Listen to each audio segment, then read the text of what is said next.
Hello, hello. If you're watching this after the fact, make sure and check the description below for time codes. This is a 2-hour long video typically, so just check the time codes below to skip around into the parts that you want. Oh, and I have this. Here's cat cam. We'll see if Vin gets up after I start talking. You can see she's closer to the tarp here. Chat windows open. Check. Scott live. Check. Thank you, Bruce. I'm a little late because I want to get rotaryio done, so I was working on it. Thought I had everything set up, but you know, it actually worked pretty well. I didn't have to open OBS once, which was good. Kitties. Hi, Omsai. Hi, Keith EE. Hi, Luz there and Telemon. Thanks for joining me on this stream. Hi, David. Good afternoon. Let me pause my streams here. We'll get going in just a bit. Hopefully the Twitch title is correct. I might have to kick her out if she starts bothering me. Link to Google Docs. Ah, yes, thank you. Hi, Christian. Sorry about that. I thought I made it, but I forgot to.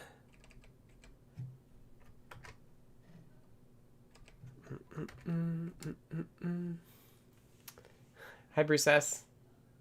Twitch says ask an engineer. Oh, great. I wonder if I can. It got an invalid response from Twitch API. Let me just try to update it again. Twitch API still didn't like it. I don't think. I might be able to change it on Twitch. Hi, Gary. Hi, K-Man. We've got lots of RP2040 stuff to talk about, which is exciting. I think so. I have to go back and actually look, but. Oh, everyone's objectified still. I don't know. When are they going to fix that? This is definitely not an ask an engineer.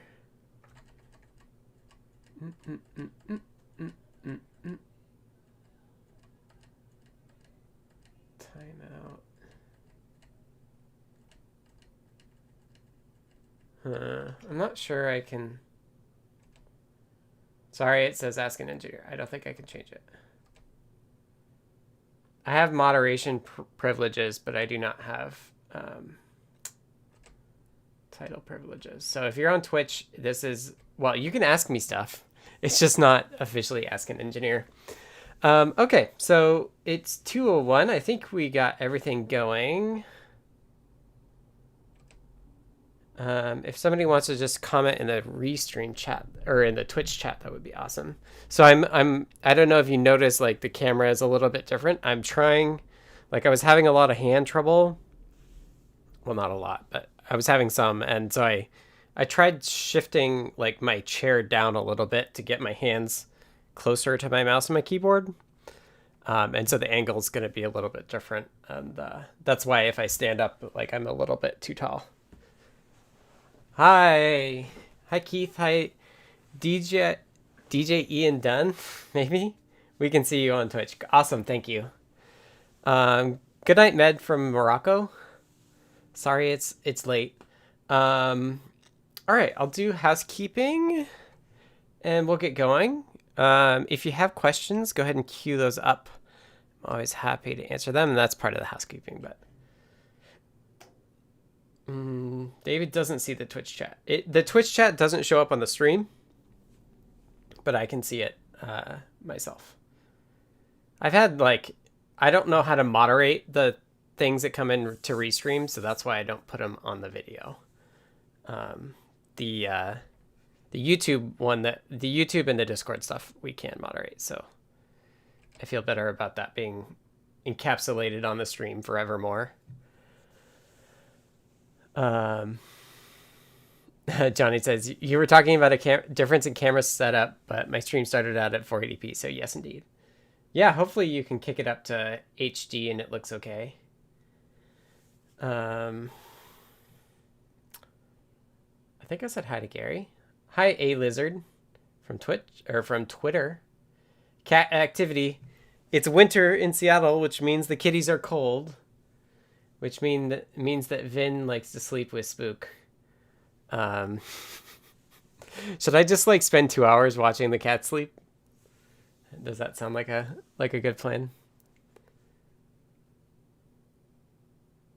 Juan says, at least for me, it's full HD and the cats are front and center. Perfect. Moto Timo says, happy Friday, Tanny. Very pleased with 6.1, CircuitPython 6.1. Good. The cats aren't actually in HD. The camera that is cat cam is not actually HD. I am, I think, but they are not. They're just on a C920. I think it's a 920. Luz there Telemon says, are they named after Mistborn characters? That's exactly right. They are named after Mistborn characters. Hi, Sean. Sean Reed from YouTube chat. Okay, let me switch away from the cats. They'll be up in the corner, and do the housekeeping. So, hello everybody. My name is Scott. If this is the first time watching this stream, welcome. Good morning, Unexpected Maker. Teo Ataki from Bellevue, really close to me. So I'm Scott. I go by Tannewt online, and I'm paid by Adafruit to work on CircuitPython. Those are two things you may not know. So first, CircuitPython is a beginner-friendly, really easy to get started version of Python for microcontrollers, which are little tiny computers. And here's an example of one. Let me switch to product showcase mode. Here is the Raspberry Pi Pico, and the black chip in there is the microcontroller piece of that.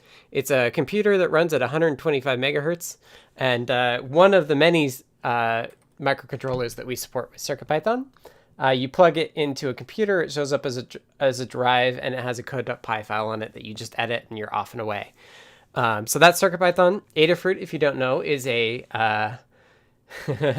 Mototimbo says, experts love CircuitPython too. Yes, a lot of the stuff that we do in the name of making things beginner-friendly actually benefit experts as well. So there's a lot to be said there. Adafruit is an open source hardware and software company based out of New York City. I work remotely for them, so I'm in Seattle, and they've paid me for 4+ years to work on CircuitPython and make it as awesome as it is. So if you want to support me, support them by going to adafruit.com and purchasing some hardware. Sounds like Ham's Lab just got their Pi Pico. That's awesome, and opening it right now. Chris in YouTube chat says, I actually broke the boot select button on my Pi Pico. Oh no, you're going to have to put some jumper wire on there to do it. Okay, so continuing on housekeeping, you can chat with me and a lot of others all week long by going to the Adafruit Discord server, which you can do by going to the URL adafru.it/discord. I'm on there. There's a CircuitPython channel. There's a help with CircuitPython channel, a lot of help with channels, and that's great. Hi, Neradoc on Discord. Thank you for joining us and helping us there. So this is a deep dive. They happen every week. They're normally on Fridays at 2 p.m. Pacific, which is what we're doing now. But occasionally they are shifted to Thursdays at 2 p.m. That's if I want my Fridays for some other reason. So as a heads up, next week I will be taking Friday off, which means the stream will be on Thursday. So next week will be on Thursday. It typically goes for 2 hours or more. And usually we end up spending like an hour talking about questions and stuff. So if you have questions, I know that Twitch is incorrectly saying this is Ask an Engineer. So I'm an engineer. You're welcome to ask me stuff. That goes for every week. So questions are welcome. If you have those, put them in the chats. I think I'm watching them all, but primarily Discord and YouTube are the ones that I can see the easiest. Last up, housekeeping wise, we have 2 cats here, and you can see them both. Vin is currently sleeping on Spook. And Spook is epileptic, which means he does have seizures from time to time. He hasn't recently, which has been great. But it does mean that if he does have one, I'm going to pause and not be talking to the stream just while I watch him to make sure he's okay. And besides that, that's should be fine, but it has happened, so I just want to warn people.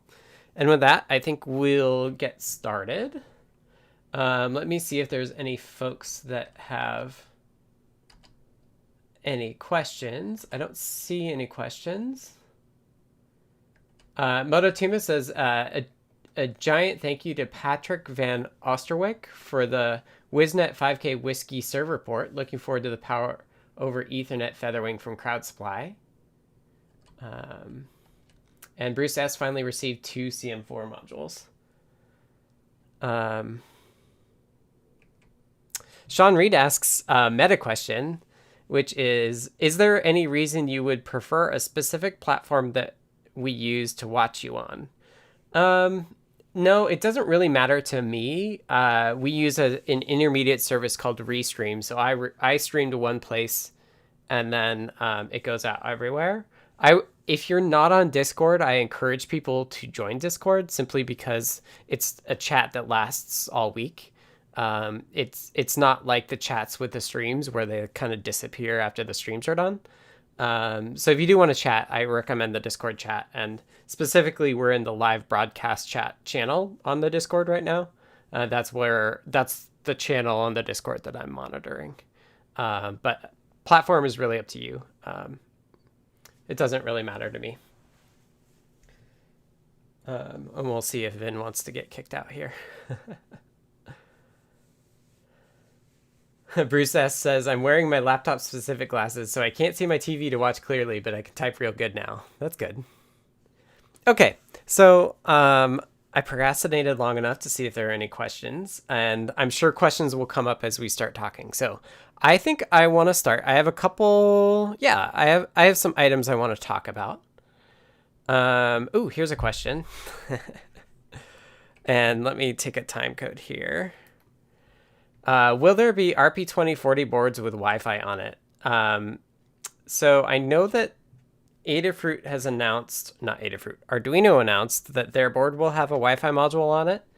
I don't know of anyone that is planned from Adafruit, but I know that Ladyada said that the ESP32 feather wing, the airlift feather wing, does work with the feather RP2040. So that should be coming out real soon now.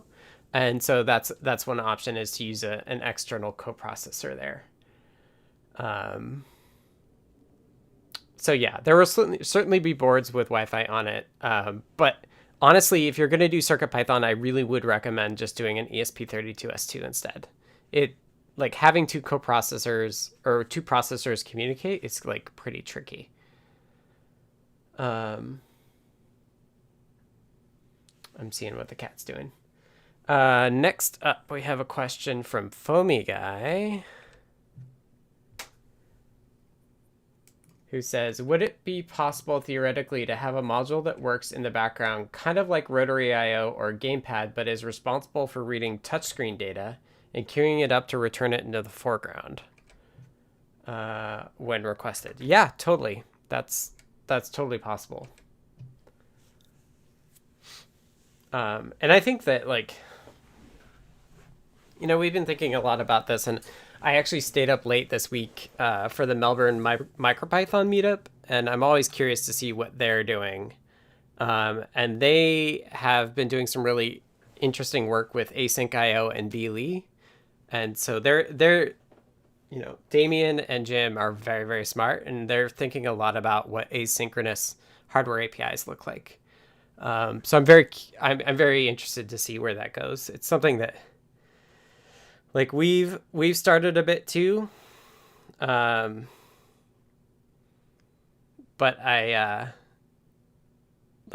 there's so many other things I want to do. I don't think that we're gonna be the people to push the asynchronous stuff.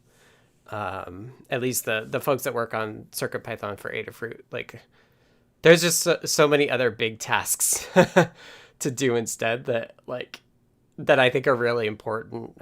And those of you who watch my streams know what those things are, like BeagleV workflow in particular.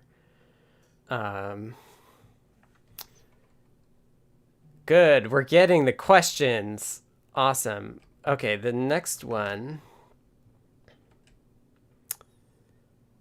Oh, David's ahead of me. Okay, I'll answer that one first. Say, Mototimo asks, any RISC-V port plans for CircuitPython a la ESP32C3 or the BeagleV? So I think this is, I've ranted a bit about this already. RISC-V itself is not that interesting from a port perspective for CircuitPython, because like the compiler handles translating RC code to RISC-V. Like there's very little like CPU core specific stuff that is involved when it comes to porting things. So like RISC-V is very, very cool, and I'm glad to see it adopted, but it doesn't have a whole lot of meaning to CircuitPython. Like there's one bit where we read values out of the registers of the CPU to make sure that like a pointer to an object on the heap is not living only in the CPU. Like that's the one thing we would have to change to actually support RISC-V. And I assume that we have it in there because we actually do support RISC-V soft cores on the, like we have a port for LightX, which is LightX is a system for creating system on chips in FPGAs, and they use RISC-V. So yeah, the challenge with these chips like the BeagleV or the ESP32C3 is actually the hard part of a port is the peripherals. The hard part is like figuring out how they implemented I2C in the hardware and like adapting that for the I2C API of CircuitPython. So I haven't looked much at the BeagleV. I don't know why we would go that direction. I suspect, so for the ESP32C3, I think we will do it eventually, but it doesn't have USB. It doesn't have native USB, which means that like there's no real, like you don't get the CircuitPython workflow. And so the C3 support, I think in my mind, is blocked behind the like having a proper CircuitPython workflow that doesn't involve USB. It involves BeagleV instead.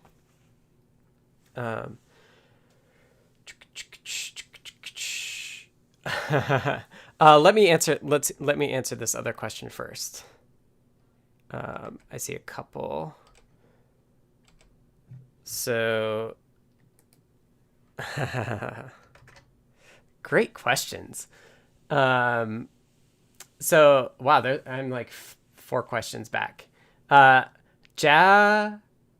Dabba Doobie asks, is it possible to use an ESP32 board to connect to Wi-Fi?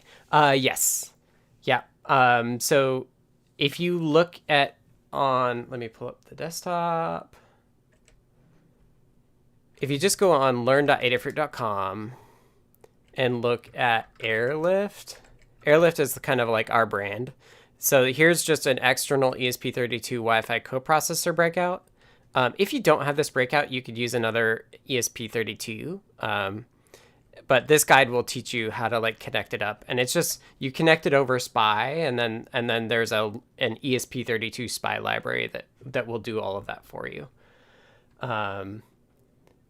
So yes, definitely possible. Next up, it's from David.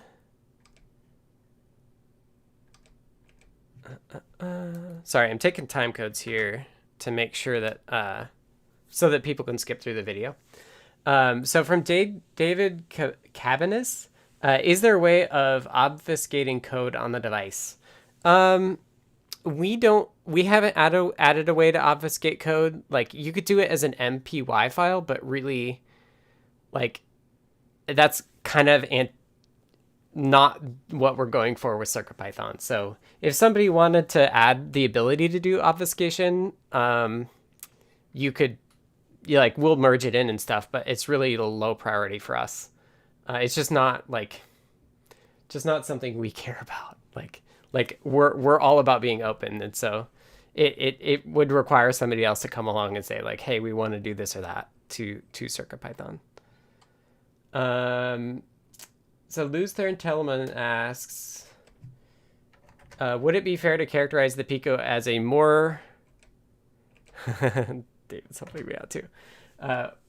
As a more friendly CircuitPython device than the SAMD21 from Adafruit, given the increased RAM and clock speed? Almost entirely, yes. Pico is very clearly a win over the SAMD21 due to the RAM. The one thing that the Pico can't compete with on the SAMD21 is like the touch peripheral and the analog output. So the SAMD21 is still a better choice in that regard, but that's about it. Generally, the Picos are going to be, the RP2040s are going to be a much better experience for folks than the SAMD21, for sure.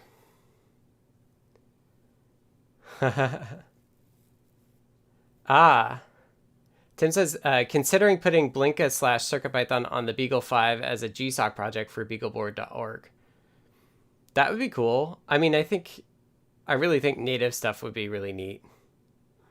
Which is a good segue, actually. Because Christian asked, is video output also supported using CircuitPython VGA? And it is not. This is something that people have been, like, doing some cool MicroPython demos with, and I've had this task of really, like, I really would like to support video. What are you doing, Ben? But honestly, I don't think it's worth my time. Like, if somebody else wanted to do it, that would be awesome. Like, we're not using I know David G really wants it too.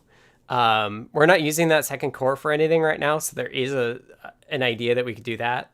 It's not clear to me how much RAM is being used by the video stuff. So like, if it's using the bulk of the RAM, then you're not going to have a very good time anyway with CircuitPython, because the heap will be pretty small. If I were to put my effort into video, I would do it via a bare metal Raspberry Pi, like a proper Raspberry Pi, because that would give HDMI and, that would give HDMI support, like dual HDMI, full color support. So like, I feel ya, I understand. Like, I think that like video is something that we need to unlock at some point.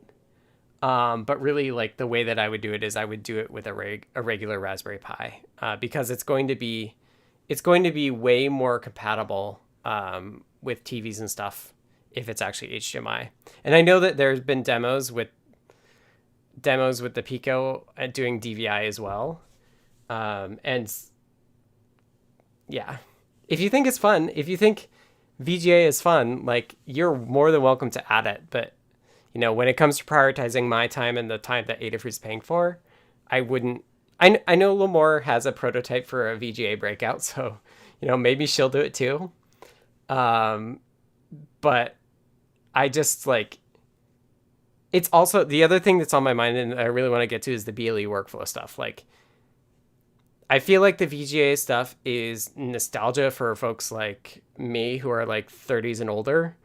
And the reality is that that's not going to be, like, the nostalgia comes from like that being your introduction to computing. And the reality is that is not the introduction to computing that people growing up now are going to have.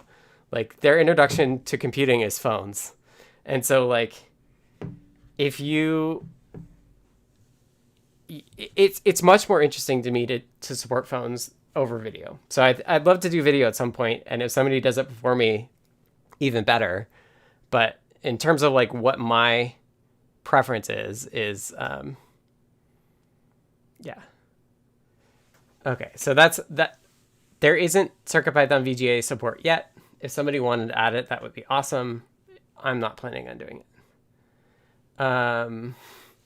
Emmett asks, what's that thing between the green ball and the black printer? I think. Oh yeah, it's a cat cardboard thing. So I don't know if you saw Vin scratching on that as well.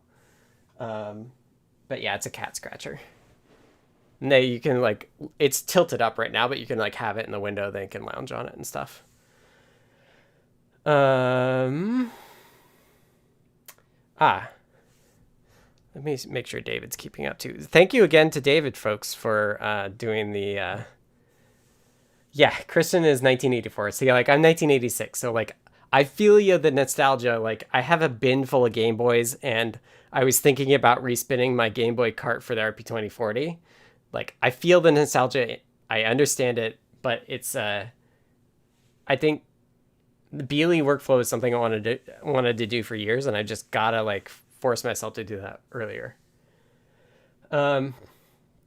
Hams Labs asks, is it possible to use a QSPI PSRAM chip with the RP2040 like is used on the ESP32-WROVER and the Teensy 4.1? I don't think so. I don't think so. I know that both of those chips have ways of, like, they have two memory map regions that they can address, and the thing that manages it has two chip selects as well. So I know that on the ESP, at least they share the same QSPI, but you have like different chip selects. I don't think so. I wouldn't be surprised if you could do something like, use it with PIO or something, but you're not going to get like, I don't think you're going to get like native memory mapping for it. The place to look would be the SSI. I think it's called the SSI in the datasheet, which is the thing that does the like mapping and stuff. Toddbot says, awesome. I can't wait for CircuitPython 5G boards. Yeah, I mean, I think connectivity is probably interesting too. Yeah. Sorry for talking about age stuff. I just think that I think all the nostalgia stuff is really cool, but I was thinking about it earlier today as in like that classic Wayne Gretzky, like skate towards where the puck is going. And I think it's you can't deny that mobile is really where things are going. So if somebody wants to do it, like I said, I think it would be awesome. But I think that if I did video, I would do it with the Raspberry Pi bare metal, and then but BeagleV workflow is just gonna take a lot of time to mature, so it's more important to do it sooner as well. All right, let's talk about some stuff. Okay, so one thing I wanted to point out here is, well, if folks haven't seen it, chips have been sent to the first kind of core companies that are supporting the RP2040. Tim says, totally joking about the age thing and do not mind at all. Just fun to tease each other. Yeah, I agree. I mean, I feel that nostalgia too. Like, I want nothing more than to use my Pi 400 as a terminal for CircuitPython. Like, I totally feel you. But yeah. So what I wanted to show here is actually, so chips are out. Lamore showed that, Ladyada showed that on Wednesday, we have chips in hand, which is super exciting. So that's what we were waiting for. Although I'm not sure whether we have our Feather PCBs yet, but I think the Feather is probably the first one she's going to make. But Pimoroni just launched, and Pimoroni, thanks to, I think, Zodius and Infuser, added the Kibo 2040, the Pico system, and the Tiny 2040 to CircuitPython. So they're officially merged in, which is awesome. And I heard from Guru, Paul, who's also at Pimoroni, that it sounds like the Kibo 2040, which I don't think is available yet, but when it is, will also be shipping with CircuitPython. So I'm super excited for Pimoroni to start embracing CircuitPython. They do a lot of Python work, and they do some like really beautiful board designs. So I'm very excited to have them on board with CircuitPython. Sean says, I ordered a couple Tinies. Awesome. Yeah, so it's very cool to see them adopting it. I talked, I think, a little bit about the flash work that I needed to do. And I basically, earlier this week, let's pull up the PRs because I do want to go over those. There's just been, like this week, I felt like there was a lot of progress on the RP2040. So let's first look at the closed stuff. So I did... Look at that. So much stuff. Where is it? Add definitions for Pimoroni 2040 baseboards. So what I did is we had a total flash size defined, and that was originally just in the file, but now it's now I moved it out, so it's on a per board basis instead. So that was really exciting, and that means that boards in CircuitPython can have different sizes. So that'll be really, really cool. Okay, we got more questions. So Ham's Lab asks, does Adafruit have any plans for the new dual-core asymmetric multiprocessing chips like the STM32H series or similar chips from Freescale? Not immediately. You know, like the Pico, the RP2040 has two as well. So that it's something we're starting to think about of like how do you support multiple chips, but really it's not super high priority for us. A lot of what we're geared towards right now is just like enabling projects that we already support, right? Like that's why Pulse-In is important, rotaryio is important. Like we have all of the things to teach people how to use those things already. We just don't have the software support. So we're definitely very much in that, like, let's just get everything working that we know people want already. UART is another example. Juan Carlos asks, is Raspberry Pi releasing just standalone chips for everyone, or is this limited to only partner board makers like Adafruit? I think in the long term, in the next few months, I would expect to see it available for everyone. I know there were some makers as well who requested samples that were kind of outside of that first group of folks that knew about it. So my understanding is that this first batch that they just got, like, is just going to some select folks, like probably the folks that were part of the original announcement are the folks that are getting this first batch of chips. But the goal overall, my understanding is that they will make it available generally. It will be generally available when they like have enough of them. Okay.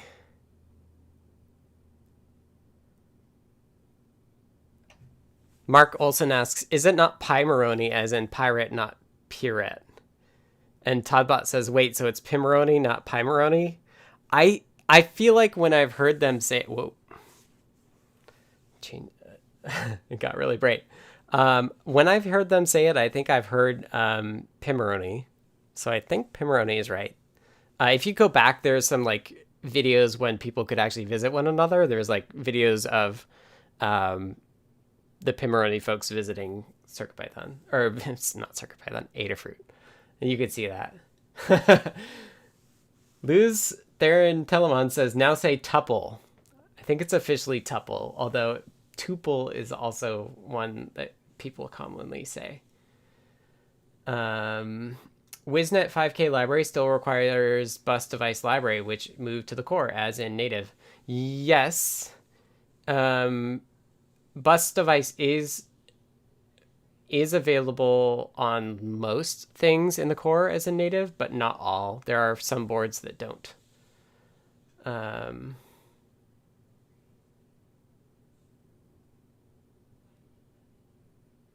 From their shop, Bruce says, Pimoroni stands for Pirate Monkey Robot Ninja, and sounds like the name of an expensive Italian lager. It's pronounced Pimoroni from their shop. Is it Pico or Pico? Let's see.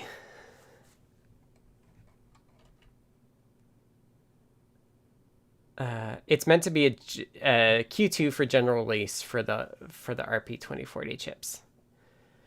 David says, do MicroPython and CircuitPython have the same memory requirements? Essentially, yes. Officially, I don't think so. I think there are a few cases where MicroPython's running in 16 kilobytes of RAM, particularly the microbit V1 is what I'm thinking of. Your experience is really not going to be that great. And in fact, with CircuitPython, we officially support 32K RAM, but we don't really recommend it anymore. So generally, the more RAM, the better. But I get the impression that we can attribute having so much RAM in the RP2040 to getting MicroPython on it really early and realizing like if you see what they've talked about, they actually had an A0 rev of the chip, and that A0 had flash on board and a lot less RAM. And I think getting MicroPython on there made them realize that like, oh, you know what, like we could not only make this cheaper but have a ton of RAM if we move the flash externally, and that would be much better for MicroPython. So I think, I don't know this for sure, but I get the impression that you can officially say like thank you to MicroPython for making the RP2040 as awesome as it is. David G says EN UK support in CircuitPython. Well, for Pimoroni people, we have Pirate already. But yeah, if people wanted to do EN UK, feel free. It's not on my radar. I don't know how many like colors with a U without the U we have. But yeah, if people want to add new translations, we're always welcoming that. Always welcome to that. Oh boy. Okay.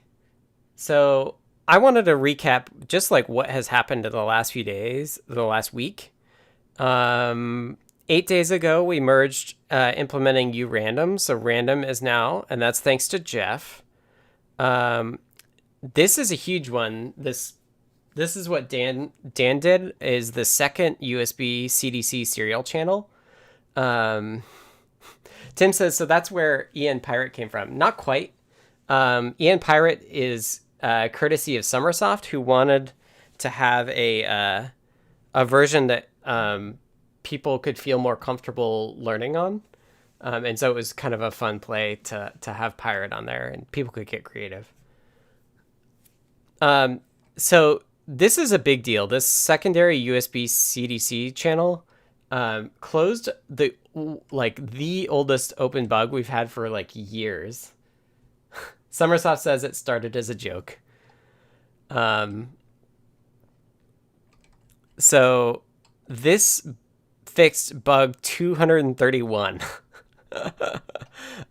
which stems from this idea that like people want to be able to control a CircuitPython program from their computer, and the way that they're comfortable doing that is with a serial connection to it.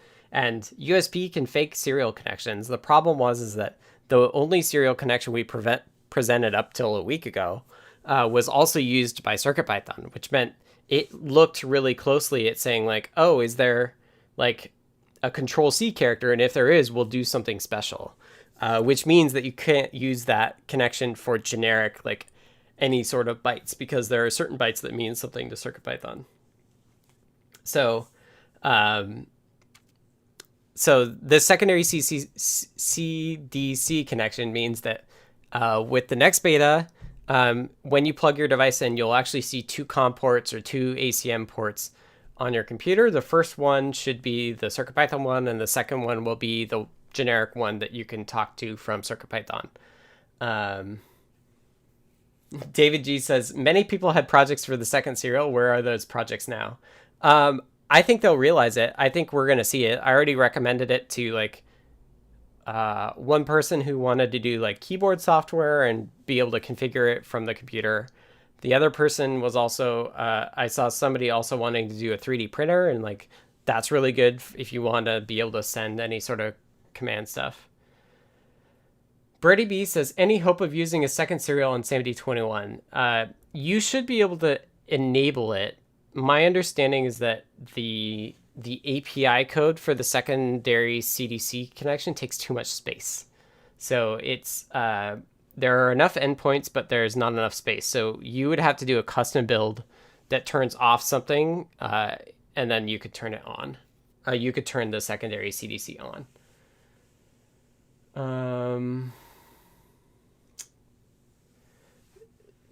JF Abernathy asks, does the second USB port mean that you can use USB serial while testing deep sleep instead of simulating it? No, unfortunately, because deep sleep actually shuts down USB. So it will disappear with that as well. Sean says that's a great fix.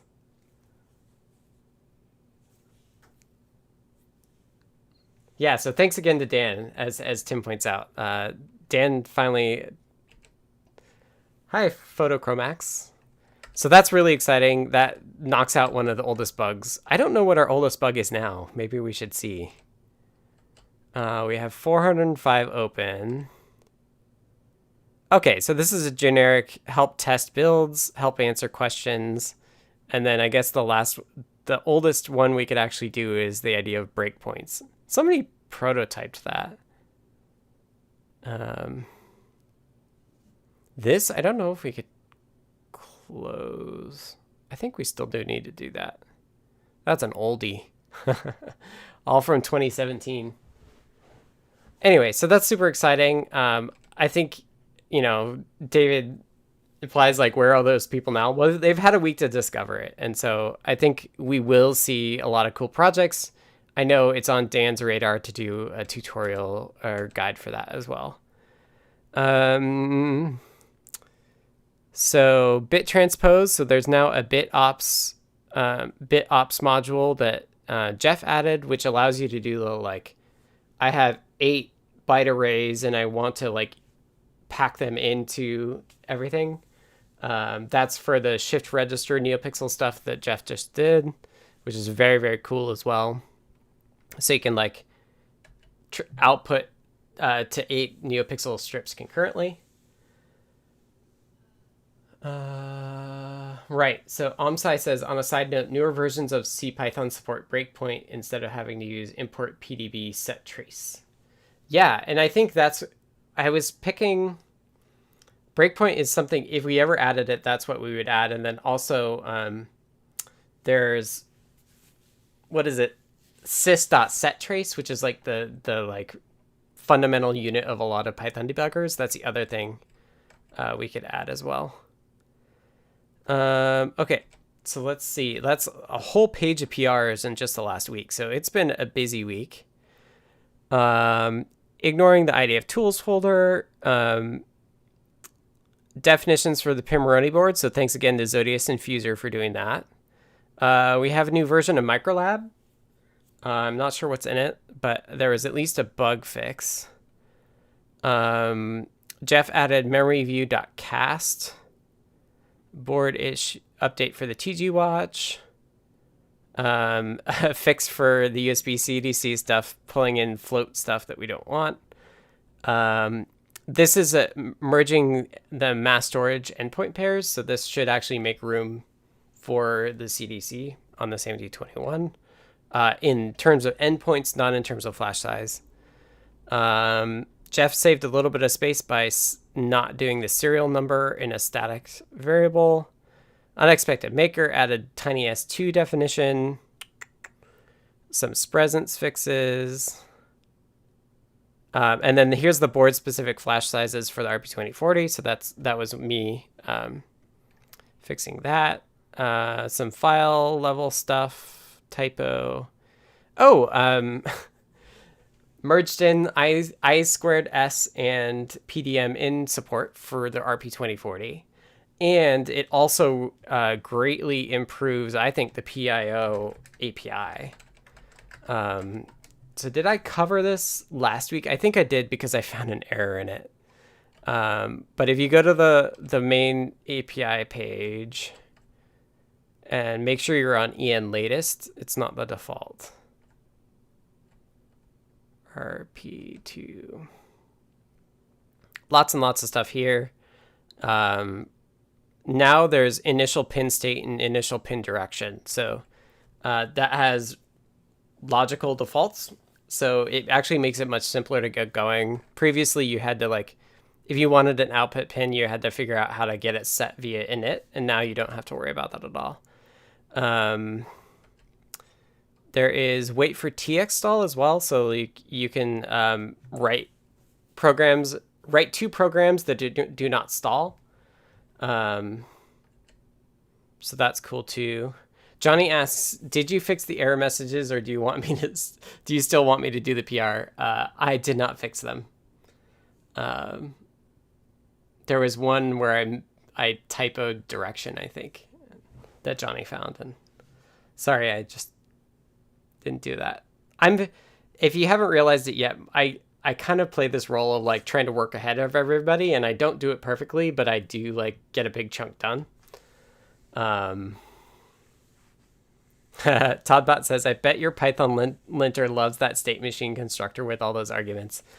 That's the beauty of having it implemented natively, is that it doesn't actually, we don't actually lint those APIs, which is funny. It's not too bad actually, because like there's a ton of keyword args, but they almost like, there is what, two required arguments and the rest are optional, or the rest are keyword args with defaults. So like when you actually use it from Python, it's like it's very logical. It makes a lot of sense, I think, to like, you only list the keyword args from here that you're actually changing. So I think it makes a lot of sense. I'm actually adding 2 more to this for rotaryio. I'm adding pull up and down. So here you can see if it's stalled on RX. That tells you if you were reading that you missed something, and that's something that I use for PDM in. So basically the way that I've been expanding this is just to use it for something internally and prototype it externally, and then move it over. And anything that I want to do from Python that I can't do, but I want to do internally, like most of that stuff I'll implement first so I can test it and then go from there. Oh, and I forgot, but now you can also do, you can read and write. You used to only be able to write. Now you can read and write, and you can do it in 1, 2, or 4 byte increments. Whereas before it was only single bytes. So that's good. You can restart, you can run now. So you can just run instructions on the state machine, and you can stop. So those are new. Write we had before, read into is new, write read into is new as well. One caveat with write read into, this is an API that we kind of inherited from SPI, but it's important to note that because PIO can do any sort of like transmit and receive at the same time, write and read into will just like, there's no synchronization between those two things. It just won't return until both buffers are full. I don't know of anybody who's actually using that yet, and maybe that's not useful. So we'll see. And then lastly, we have clear RX FIFO if we want to reset stuff. Hi, Hugo. Okay.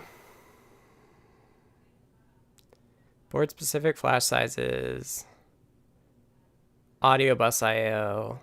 Oh, I did some fixes. After I fixed the audio bus stuff, I was kind of waiting for, I didn't have a lot of time, and I was waiting for it to do all its CI stuff.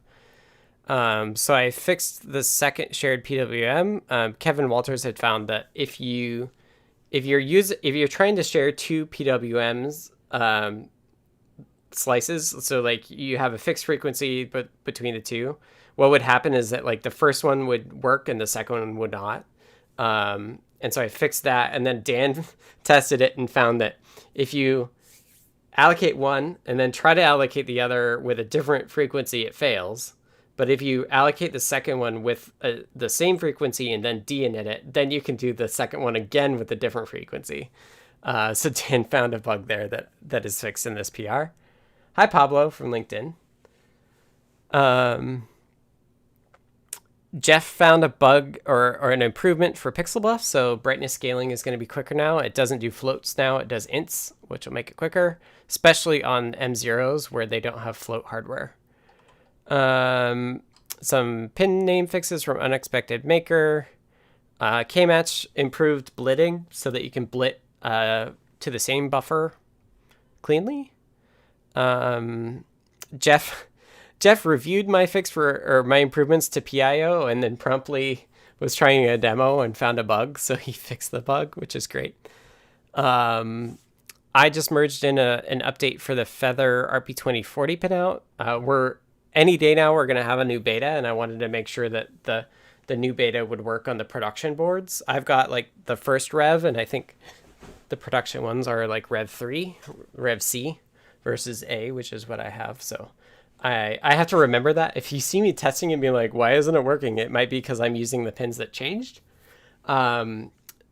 The pins that were changed were something that I actually asked Ladyada to do because if you know the Feather, they're numbered 5, 6, 9, 10, 11, 12, 13.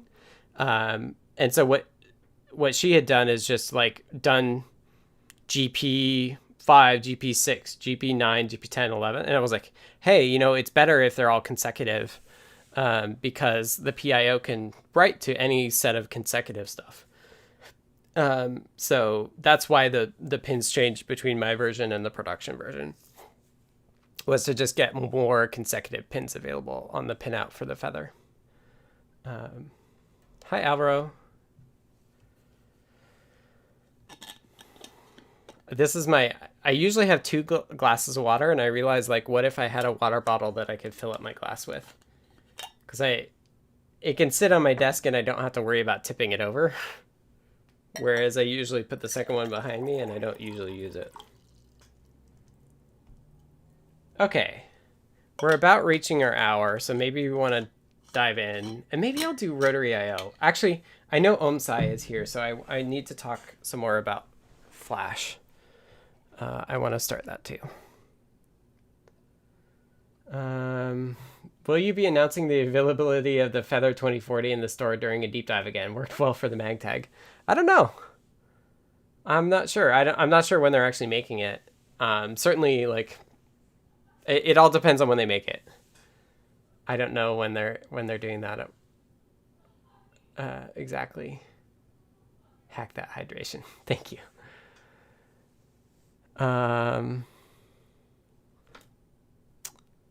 Pithwa asks, excited to get my hands on a Pico. Can CircuitPython know the USB host status, i.e. connect to a phone and it goes to sleep?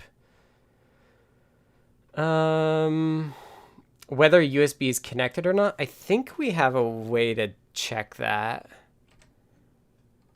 It would be under supervisor. Supervisor. Maybe not. Maybe it's, oh yeah, runtime.serial connected. So that would tell you if, yeah, serial connected, I think is what you want for that.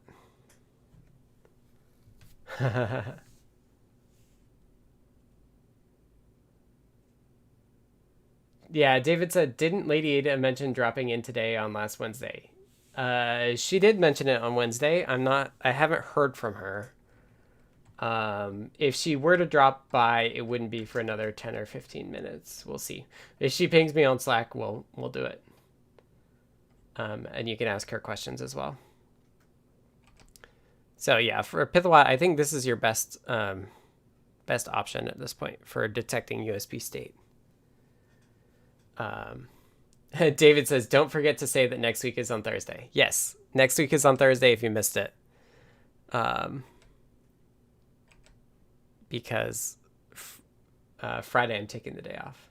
And yeah, and summertime changes in the US soon.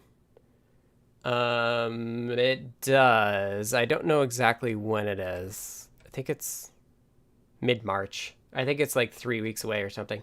I looked because I can't do the Melbourne MicroPython meetups in the summer because then it's 7 hours different, which means it would start at like 2:30 a.m. for me, whereas it's like 12:30 now. It's still late, but not. March 14th. Thank you, Hugo. Okay, Sean said deep dive time, and I know that. Let me just, there's some more exciting stuff that I want to advertise first, and then then we can talk about it. So let's look at open stuff. Dan is fixing digital in-outs open drain stuff. So that'll fix bitbang I2C, which is really good. Dave Putz is looking at making the state machines reset more correctly. He's also working on pulse-in, and pulse-in should be really interesting for folks because pulse-in is used for DHT sensors, and it's also used for infrared receive. So if that's something interesting to you, check out pulse-in with that Dave Putz is working on. KMatch98 has a bitmap tools, which is a module for storing a rotozoom function, which allows you to blit from one bitmap to another and do rotations as well. Gambler21 is working on count IO for the RP2040, and that's commonly used in sensors that just output pulses. Could be like a rotation sensor, or it could be, I feel like I saw another sort of sensor. Can't remember. Deshipu is working on making group use a Python list internally, which will finally get rid of the max size stuff that everybody runs into with group. And they're doing it so that they can sort things. No worries. This is all exciting stuff. Ooh, speaking of which, so Microdev was working on UART. Let's see. Update IDF from Patrick. Protomatter from Jepler is getting close. NVM is the kind of close. Oh yeah, and Gambler21 is doing parallel bus for displays as well. And that was blocked by my state machine stuff, so that should be closer to be ready. And then we get into some of the stuff that's like been lingering too long, which is actually not too bad. But we have this RP2040 support for UART, and I did some testing yesterday and I fixed a few more issues. And then Jerry managed to test it, and we just got a green check mark, so I'm going to merge it. If there's more bugs, we can always fix them. So let's just do a final glance at it. So for those of you who don't know, people want UART. One of the reasons is that it's really, well, the main reason I think people want it is that it's used for GPSs. So GPSs commonly will transmit the GPS data via a UART. So I have this is what I used for testing yesterday. It's a GPS, ultimate GPS featherwing.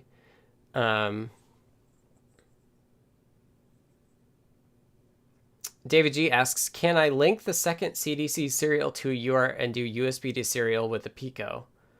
Yes. I don't know if the USB CDC API will tell you bit rates and other stuff, so it would be kind of a basic translator. But yeah. Tim says the name of the game for the first hour is apparently Distract Tandut. Usually that's the whole time, not just the first hour. But it means that we have a discussion and we talk a lot about different things. So yes, UART as in serial comms, yes. So it's in bus.io. It's often people want it for GPS, but it's also like something that people want as a way to coordinate with other devices as well, because it's bidirectional and neither side clocks it. Like each side kind of like has a clock that they decide on up front. So I've already looked at all these files, and I was also the last person to edit them, so I'm actually just going to merge it. It's actually surprisingly tricky, especially when it comes to receiving data. So the few bugs that I fixed yesterday had to do with the fact that like there's a 32 entry RX FIFO in the UART itself, and then we have the ability to have a second ring buffer, like a buffer that on UART that you can configure the size of. So what you can do is, and then there's versions of UART where you can have separate signals that say like don't send me anything else because I'm full. And so if you fill up the ring buffer and then you fill up the FIFO, you want to make sure that like you tell the peripheral that you're full so that the peripheral can optionally signal externally that it's full. There was one bug where so the way that it works is that when the when the FIFO gets above a certain threshold, it triggers an interrupt, and then in the interrupt, we have code that copies from the FIFO into the ring buffer. But when that happens, like we make sure we don't read from the FIFO unless we have room in the ring buffer to save the data. There was a bug in the earlier code where it would read and then try to put it in, and if it failed, it just dropped the data, which is not great. And so there's another thing where, because if the FIFO is full and the ring buffer is full, the interrupt still fires, but then you don't copy anything over, which means that the interrupt will actually keep firing unless you explicitly say, don't keep firing. So I had to add a thing that says like clear the interrupt regardless. Johnny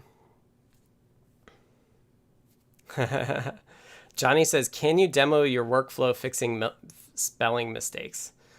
Yeah, if you want me to do a quick PR to show how that's done, well, I can also cheat it. Where is that bug? You really did distract me, didn't you? Yeah, so all the challenge with UR is getting those buffers and making sure you don't drop data. And then like, if you manage to fill everything up, making sure that like when you start reading from that again, you reset all the mechanics to like copy things over, get the interrupt going again. And so there's also some cases where like squirrel, yeah. The interrupt doesn't fire right from the start. So it's possible that the FIFO has a few bytes in it, but it hasn't interrupted yet. So in cases where you want to read how many bytes are available, or you just finish a read, I wanted to just like make sure that you copy everything over. Mike asks, might be a dumb question, but does the Pico work on Arduino IDE yet, or will it ever work on it? I don't think that's a dumb question. So Arduino announced that they would be bringing support. I don't believe they've released it yet. Their board is not released yet either, but they've shown pictures of them making it, so it should be soon. And yeah, they've said that their intentions are to support the RP2040 in Arduino. But it doesn't yet, so it's not clear exactly what form that is in.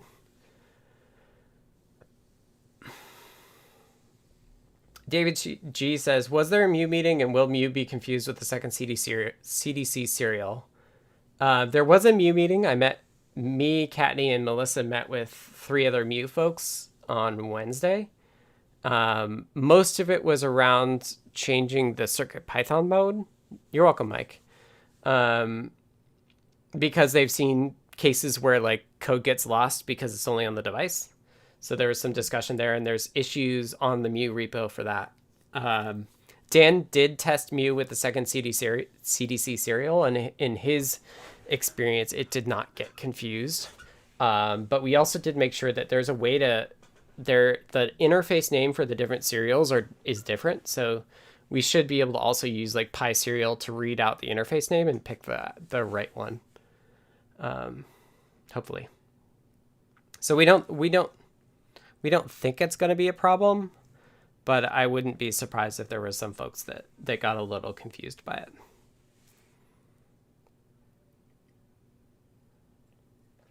All right, where is this typo, Johnny? Is it in my latest code? So here's what I'm going to do. I'm going to just edit it from GitHub. I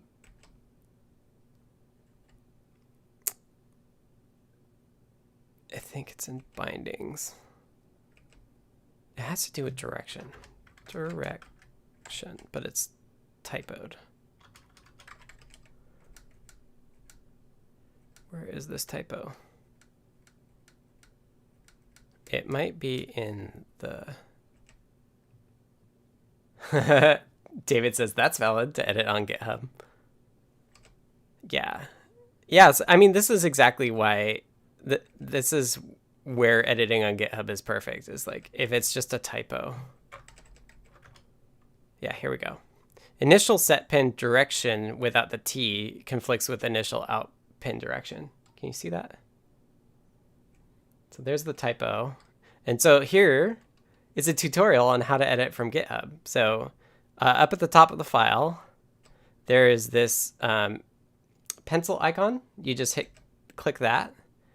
And now you get an editor. This might not work, actually. I might fail the translation step. But that could be cool. I could show that. So let me add the T. And we'll see. So I'm going to call it typo fix. Direction. Oh. And so here, so we have main is protected. So the only option you'll have is to create a new branch and start a pull request. So I'm just going to do that.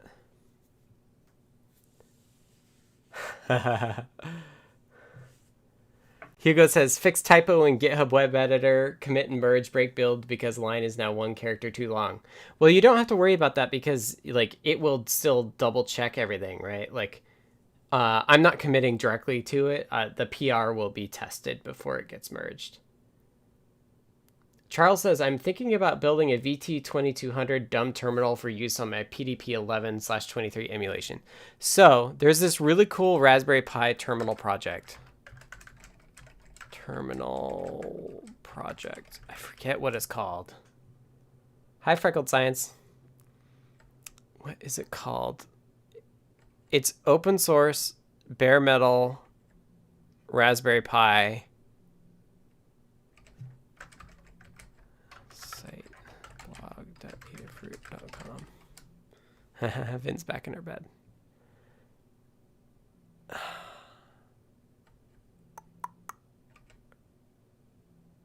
Is this it? No. There is a project for Raspberry Pi where you can just feed it cereal and it will do it. And I saw it on the Adafruit blog. And I don't...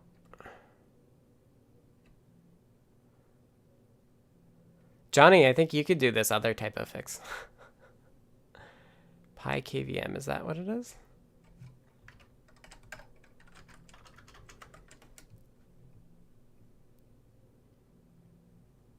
I don't think it's a KVM. Sorry, I don't remember. Am I on YouTube at the same time? Yes, I am. I got lots of chats. We're also on LinkedIn and we're on Twitch, LinkedIn, Twitter.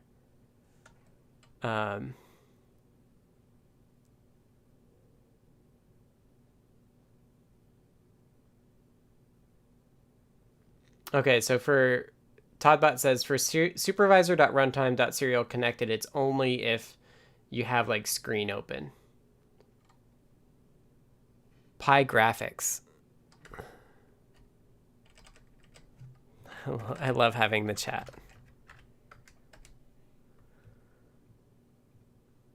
Ugh. Here we go. It's a bare metal kernel that implements a basic ANSI terminal emulator with additional support of some primitive graphics functions. Yes, thank you. Nailed it, Bruce. This is what I was thinking of. I think that's pretty neat. And it's like on my like in the back of my brain when I finally do want to do bare metal Raspberry Pi CircuitPython. Like that will be one place to... Yep, Sean nailed it too. Freckled Science asks, what's the best way for someone to start learning how to use and learn all the Adafruit projects and eventually develop projects? I think going to learn.com and finding one that interests you and start with that. Start with that project. They are also tagged with difficulty, so you can, if you're new to electronics, you can also look for the ones that are beginners. See here, you can see beginner versus intermediate and such. Yeah, learn.adafruit.com.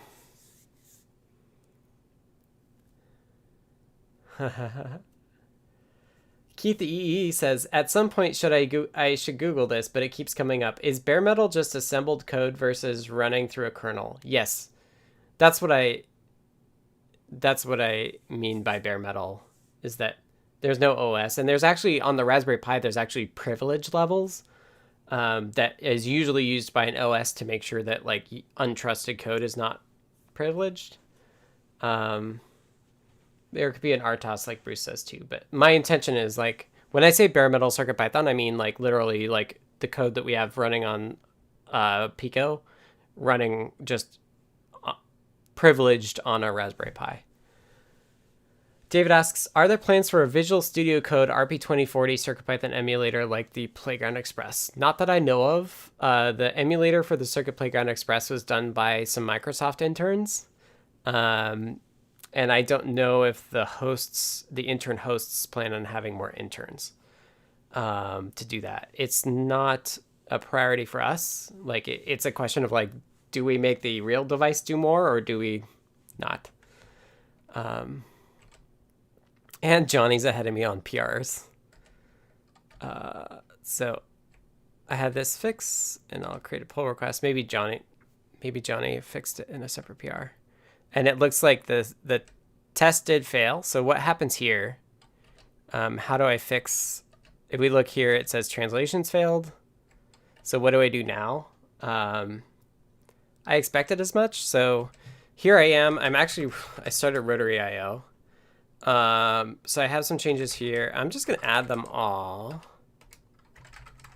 So before I switch,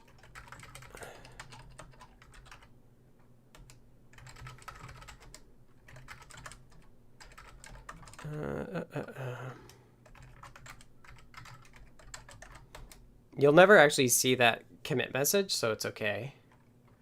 But what I do is, so this typo fix, if we go to the PR, we'll see it's in main on tannewt-patch-1, which, because I have privileges to the Adafruit repo, it means it's actually on there, which is kind of unfortunate. I'd rather have it on my own. But if I git fetch Adafruit now, we'll see that it pulls down this new branch, tannewt-patch-1. Oh, your PR conflicts. That's okay. We can close one of them. But if I do switch C tannewt patch 1, so this, now I have it local. And I can do make translate local, except I'm not. Make translate you run at the top level.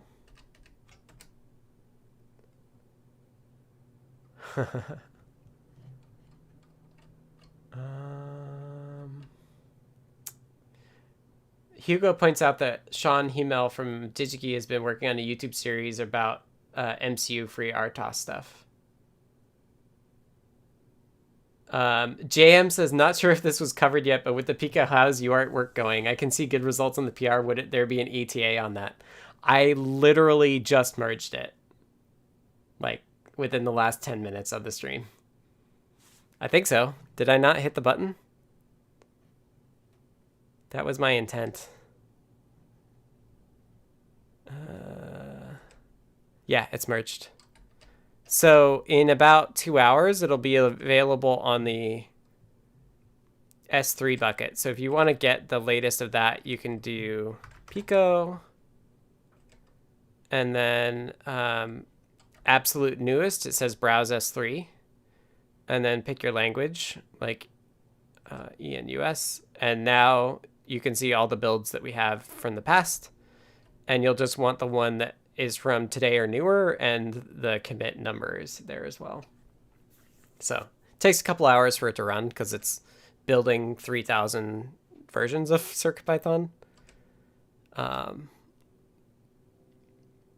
yeah, check that out. And where is...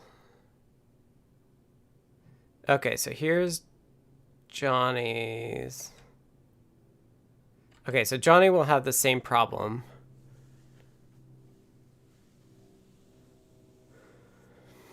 Max 4 bytes long. So Johnny, you're gonna have to follow me in doing the make translate step. So I just did make translate, and now if we do git diff, that doesn't make sense.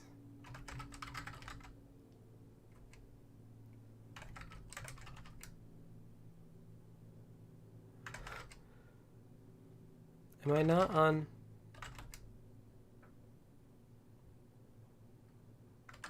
I must have.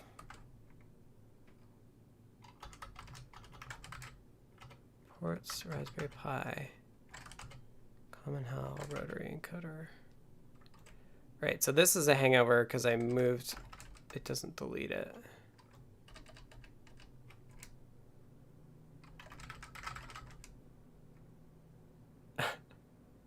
Where am I?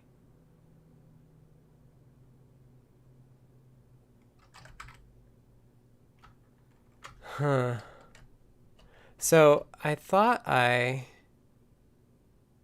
Oh, you know what? I didn't actually check out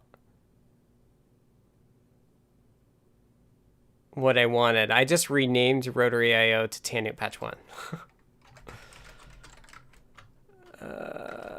That's why it didn't work.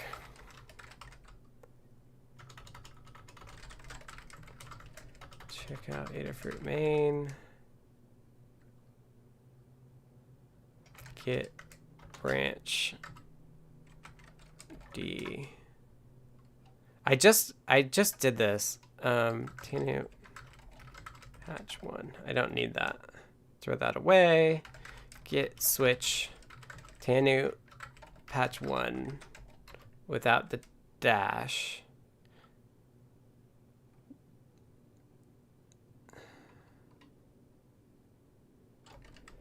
Adafruit patch 1. Why do it? There we... No, that's not what I want.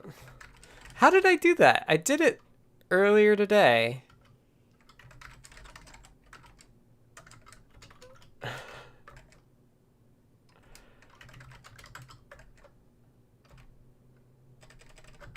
I could have sworn it would, it just, what I'm expecting it to do is auto check out.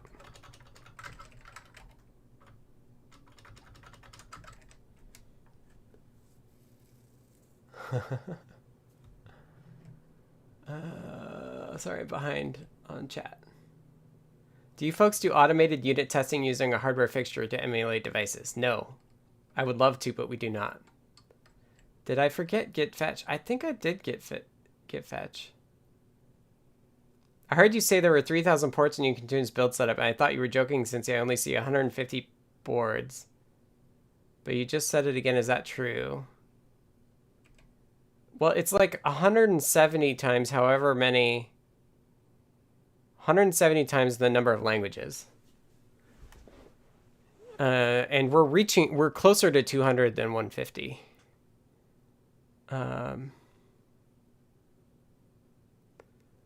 Yeah, sorry for... I forgot that you were fixing things that translate would do that. Freckled Science says, oh, I never noticed all the guides. There you go.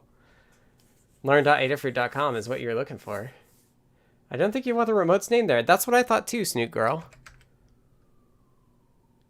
Git switch Tanu patch 1. Matched multiple remote tracking branches. Ah, maybe that's why. I'm being ambiguous. The other way to do it is this. Check out Adafruit patch 1. So now I'm there. Okay, that's got my commit. Now I can do Tanu patch 1. Now I can just make the branch there.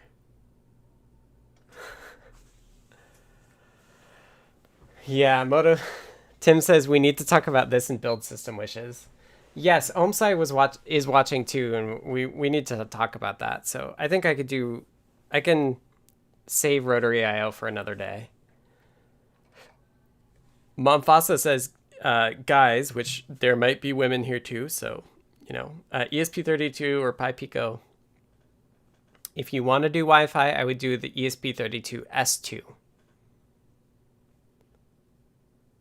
Live deep dive deleting Git history for fun and profit. Yes. I've been doing Git for 4+ years explicitly now, and I still mess it up. Okay, we're at the top level. We're going to make translate and now see that indeed this entry has been changed. Tim says we can have a build system testing session on Discord sometimes. Yeah, Summersoft did a lot of work trying to do on-device testing, and there's a startup that's trying to make it easier too, and I've challenged them on it as well. I do feel like talking about that though. Let's just finish this, and Johnny, I can fix yours too while we're at it. Translations.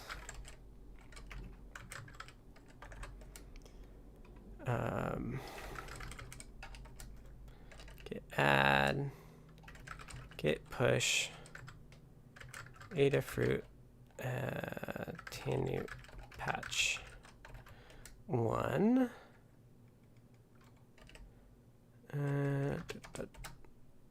Space. Okay, so this should show up here.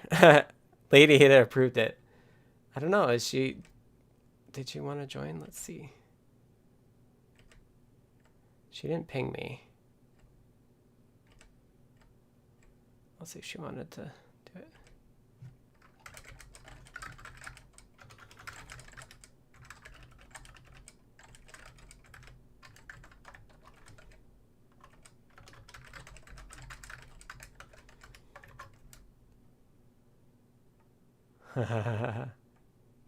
Yeah, I know, Tim, you were talking about the build stuff. I'll get to that. I want to talk about these ideas. I was talking with Dan earlier about them too. But let me just do exactly the same process, but we'll do it with Johnny. Johnny's as an example here too. So Johnny had the same problem. Changing a typo in a translate means it needs to run max. Okay. Lamore's coming by.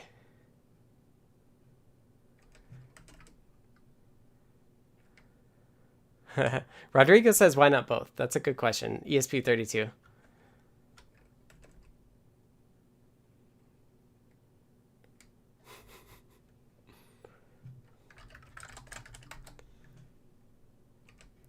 going to fix this. Let's see what remotes. I don't have. Well, so what I was thinking about doing was the flash stuff. Paul says, the boss is coming by, look busy. Well, she saw that I did a PR and reviewed it. I spelled Bergdahl right. So here's how no, I didn't. 1H. Doesn't really matter. This is just my name for it.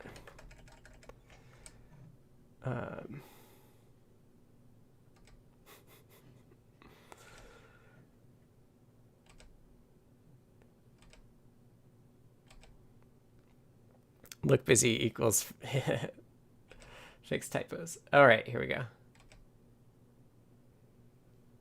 All right. Oh. Hello. Let me pop you out. Thanks for hopping in. We're doing these typo fixes and saw that you reviewed it. I was like, oh, she's around. I wonder if she wants to drop in. Okay. So folks can hear Ladyada, right? Hello. Should be unmuted. Okay. We're showing how I struggle with Git even after all these years. Whatever. Okay. We're good. So I guess I'll show. Yeah, unfortunately, my YouTube isn't. I mean, I can't see whatever. You'll have to tell me what people are saying because I can't see it because my YouTube is frozen. I'm happy to. They can hear you. All right, what am I doing? Okay, that's great. Can they see me too? Yeah, I think so. Okay, great. So what I'm doing this weekend, I had so much stuff I had to do this week that was just like running company type things. But this weekend, I hope to do some hardware. And what I'm going to be working on is building the tester for the Feather RP2040 because we got chips in on Thursday and we got PCBs in today. Oh, great. Which means, and the stencil, which means that Feather PCBs or more than just the Feather?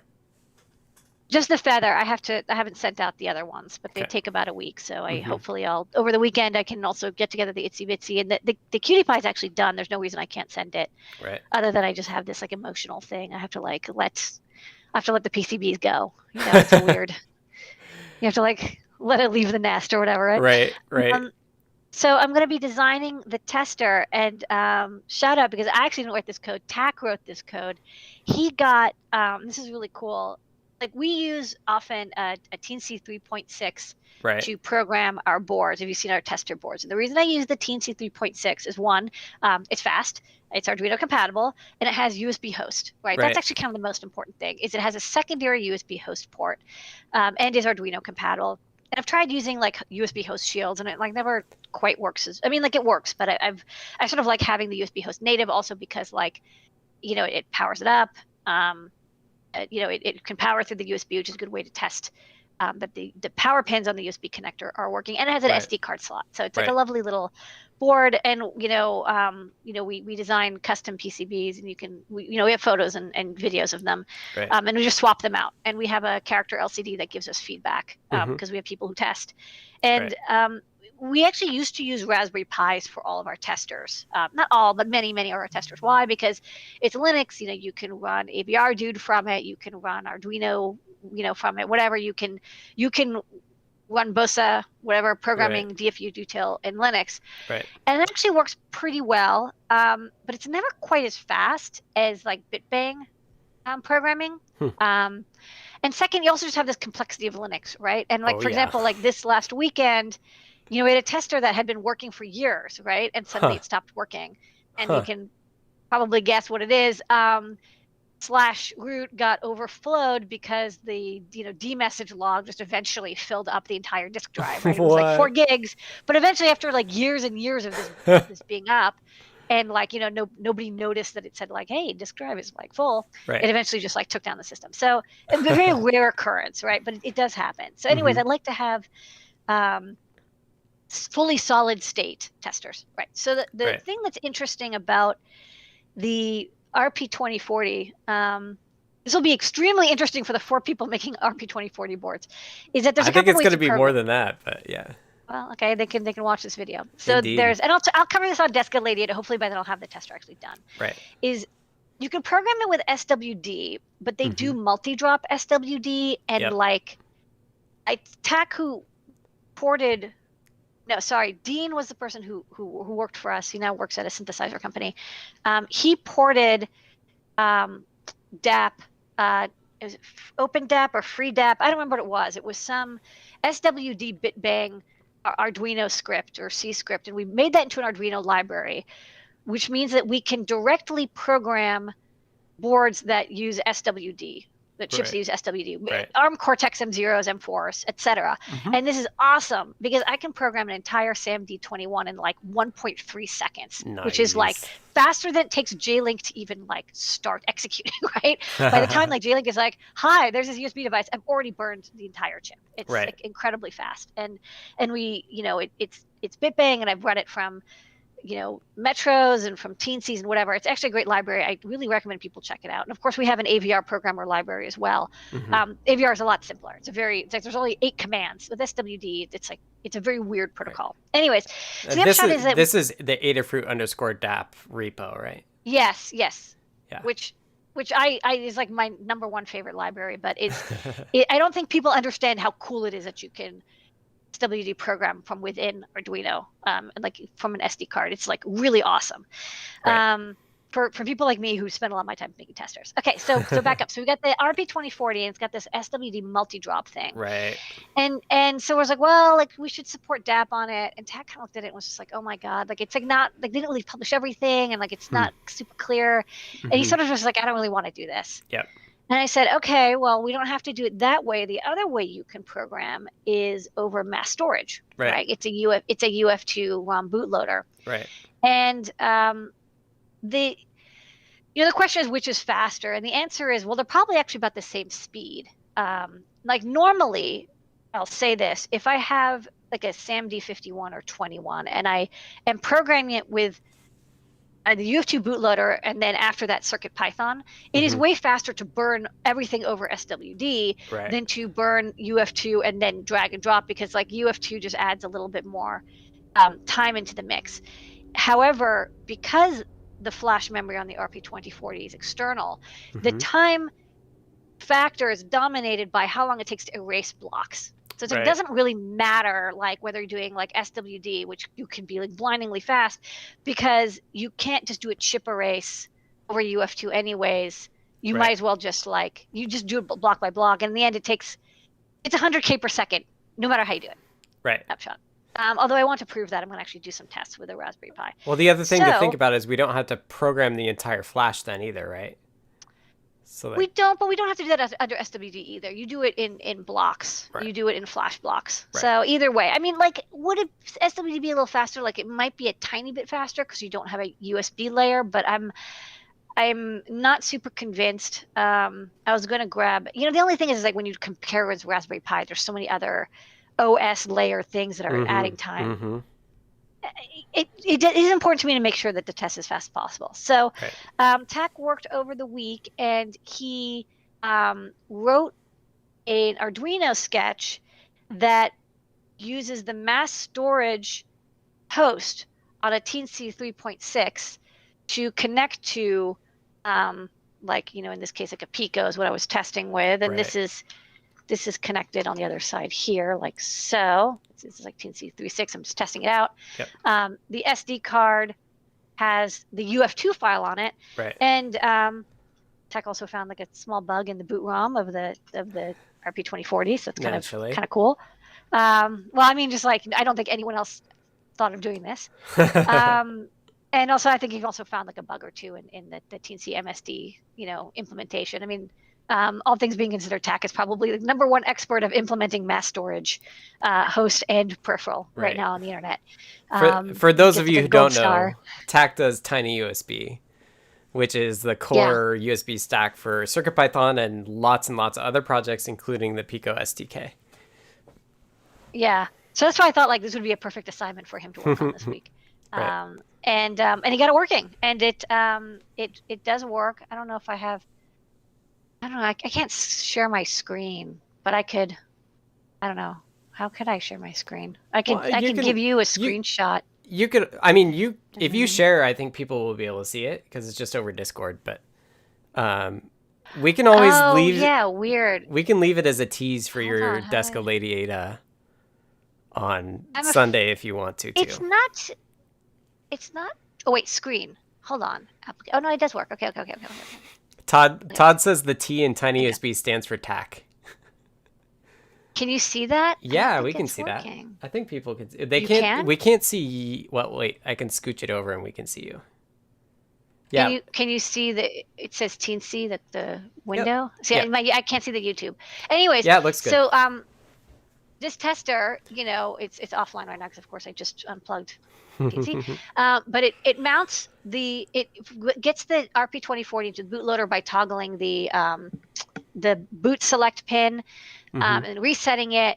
It recognizes the UF2 and then it copies over the UF2 in 10 seconds. Okay. Which is good. It's not, the fastest. I wish it could be a little bit faster compared to. I do have one idea for you. What? You could truncate the UF2 smaller, because I bet a lot of the end of it is just zeros.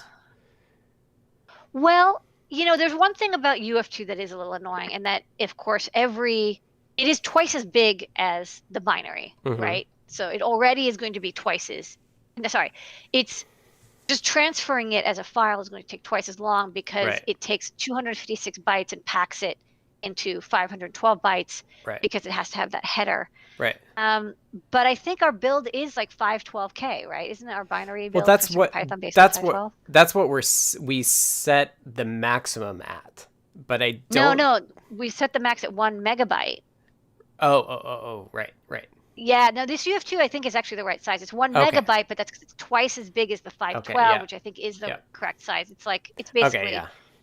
Yeah. So I don't think it's going to help that much. Right. I will circle back to trying this with JLinks, with Raspberry Pis. I will try a couple things.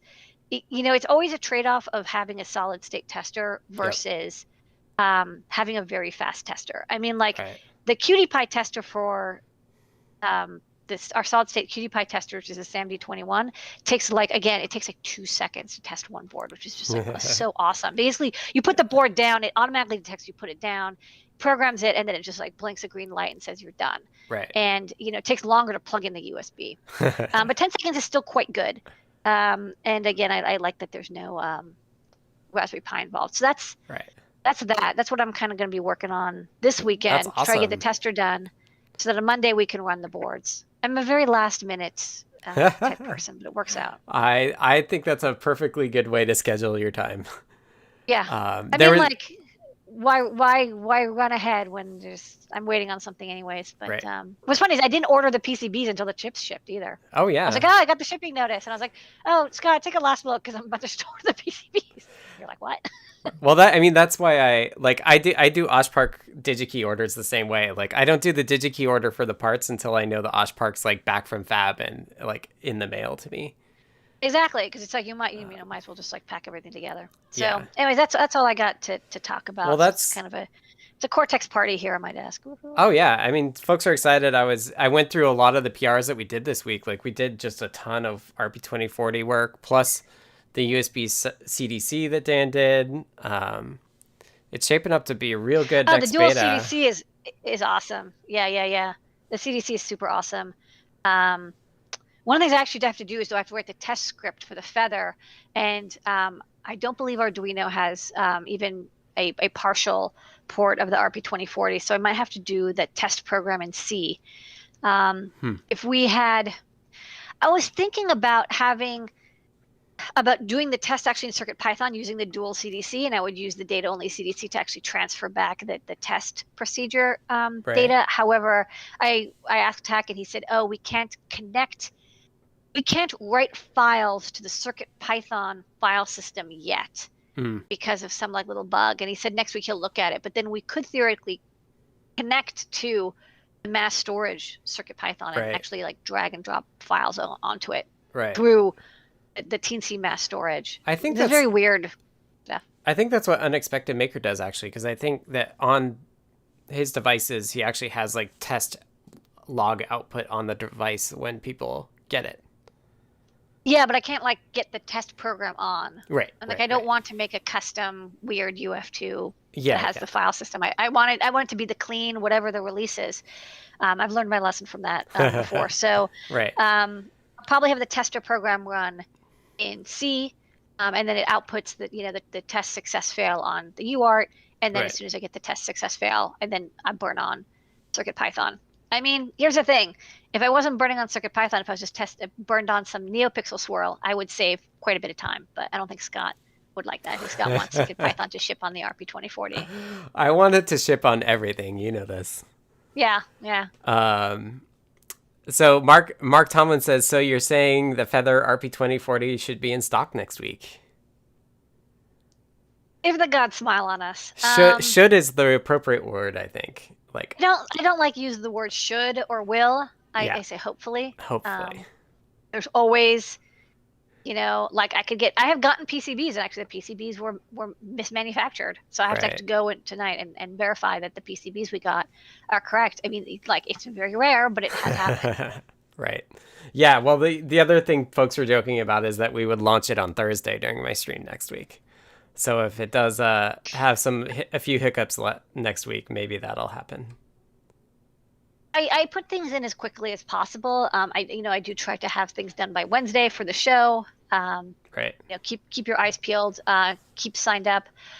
I don't know if we will notify everybody at once, because if we're only putting in like 100 boards and there's many signups, it's unfair to like notify 1,000 people and have them scramble. I'd rather notify small chunks. Right. So you may not even get notified immediately on Wednesday, even if they're in stock. But if you sniper in and get them, that's how it is.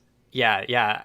That's what they were thinking of. I know I want to get one or two myself because I just changed the pinouts, and it's only a matter of time before it confuses me. So awesome. Yeah. Well, thank you for dropping by. Okay, cool. If there are questions, I'll handle those after I let you go. And have a great weekend. Thank you for all your hard work. I think folks are super excited. Thank you so much for I know we got UART in, we got dual CDC, we closed our oldest Mm-hmm. issue, which is always super exciting. I do want to get back, it's just on my desk, this the IMX board. I think, Right. when we're in a solid spot with RP2040, I think Scott, you and I want to start working on that chipset back. I mean, we got it basically working, but like finish it. Yeah, And then of we'll course I got those fix some bugs on it. we have a couple of bugs to fix, but we also, I got the ESP32-S3 samples in. I don't know how terrifying that is to you, Well, but eventually you'll want to take a look at this. the BLE workflow is the next big thing after this Flash stuff. Yeah, But the Flash stuff should benefit the IMX as well, so that will be good. yeah. Okay. That's what I was I'm just saying going to talk about here. All right, cool. All right, enjoy Yeah. everybody. Thanks for coming by. Don't forget Sunday night at Ladyada o'clock, which is basically like when I feel like doing it. We'll have Desk of Lady Ada, so come on by and get vaccinated if you can. Yeah. Hi, everybody. Thank you. Have a good weekend. All right, folks. More drop by. Let me look and see if there are questions. Mark asks, the RP2040 chips that you now have, are they using a different revision of the burnt in ROM image? Sorry, I don't know that, so that's a better question for her. I don't know if she would know either. But so you can ask her next or on Sunday for Desk of Ladyada, or next Wednesday. Nice. David got vaccinated today. Hamslab says the QSPI flash on the Pico is chip erase. I haven't checked yet because I got my Pico, but it seems like something that could be done over SWD. Yes. I don't think the UF2 bootloader doesn't usually do chip erase. That's a good thing because we take advantage of that so that if you have the file system in Flash, make sure that doesn't get blown away when you upgrade via UF2. So it's a good thing that UF2 bootloader doesn't do chip erase. Tim says, I see CPF2 in the future, a fork that doesn't bloat the binary. That's going to be really hard to do. There's a lot of good reasons that UF2 does bloat it like it does. Basically, the way that... David, you're so close to me. You're in Kenmore. My parents are getting their second dose this weekend, I think. Mark is vaccinated also. They're a paramedic. Ah, that's awesome. It's so exciting that folks are starting to get vaccinated. I'm like probably the last of the list because I am able to work from home and I don't have any reason to get it, but I'm excited to get it anyway. So UF2, the reason it's bloated is that mass storage writes in 512 byte blocks, and mass storage makes no guarantees about the order that those blocks are written in. So what UF2 does is it packs 256 bytes of the binary in 512 and then has some metadata outside of the 256 bytes to make sure that it knows it's a UF2 block, and then it includes data of like which block number it is and how many total blocks there are and some other metadata. So it makes a lot of sense the way they did it, except for the fact that it's going to be slower because it's bigger. But yeah, so that makes sense. Okay, we've got just under 20 minutes. Of course, if I get distracted, we'll roll with it. But I did want to talk a little bit about the Flash stuff that I want to do. So I'll talk to you just like I talked to Dan earlier about it. And I was going to, you know what? I was going to fix this for Johnny, and it's going to take me like 2 minutes. And then somebody's going to distract me, and that's fine.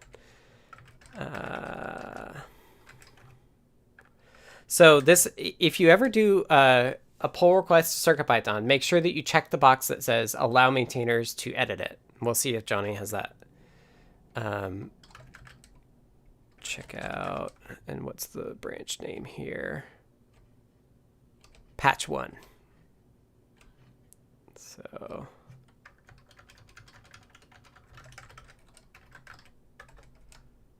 that work? Yes, it did work. Update state machine, make translate, git diff, git commit, add translation update git push berg patch 1. This time it went fast. Eric asks, can you explain what doesn't get whacked in light sleep? AKA, how does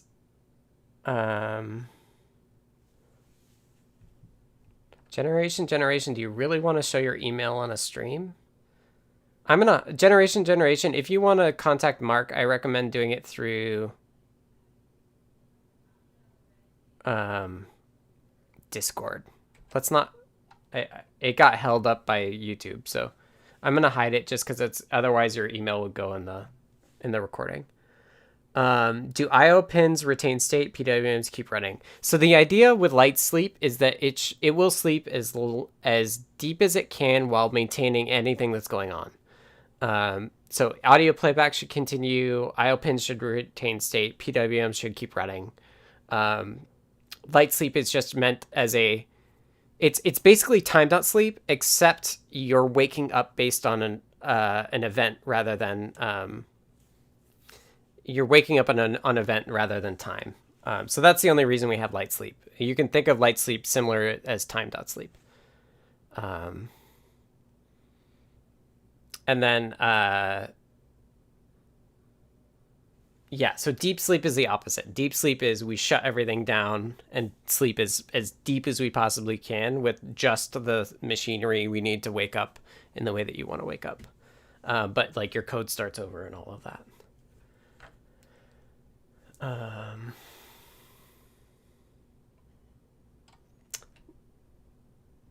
Gary Z's near Woodinville got their second shot on Thursday.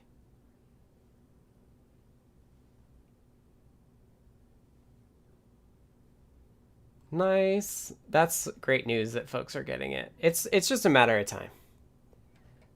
Patience. Okay, so we fixed Johnny's thing. It's up to date. So let's talk Flash. Omsai, if you've hung in with me, thank you. We were talking about so there's an issue about updating the build system to Ninja, which is going to be a huge task. But there's some discussion on it. I'm here, thank you. So we were having a discussion, and so here's a question. Nerdoc says, speaking of light sleep, since it basically enables to come out of time.sleep with a pin interrupt or something, shouldn't it be supported apart from deep sleep in order to make it easier to have it on more ports? It still uses a lot of the mechanics that are waking up, so not quite. I think it's better to just join the two. Okay, so there's this issue that I really want to move to Ninja, and I want to move to like Python generates Ninja and then Ninja builds everything. And the challenge that I've posed is that the way that it's usually done is that you say, I want to build for this board, and then what you get is like a hierarchy or a graph of stuff to build just for that specific case. But what I want for my big vision of building boards or building the software is that I actually want one Ninja file that builds for all of the boards at once, so that you can have things shared between boards potentially in the future.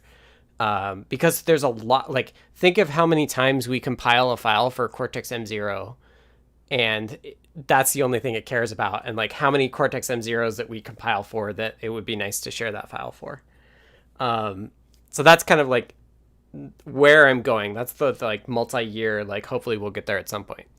The more recent challenge is Flash. So I talked about the stopgap I did with just flash sizes for the RP2040.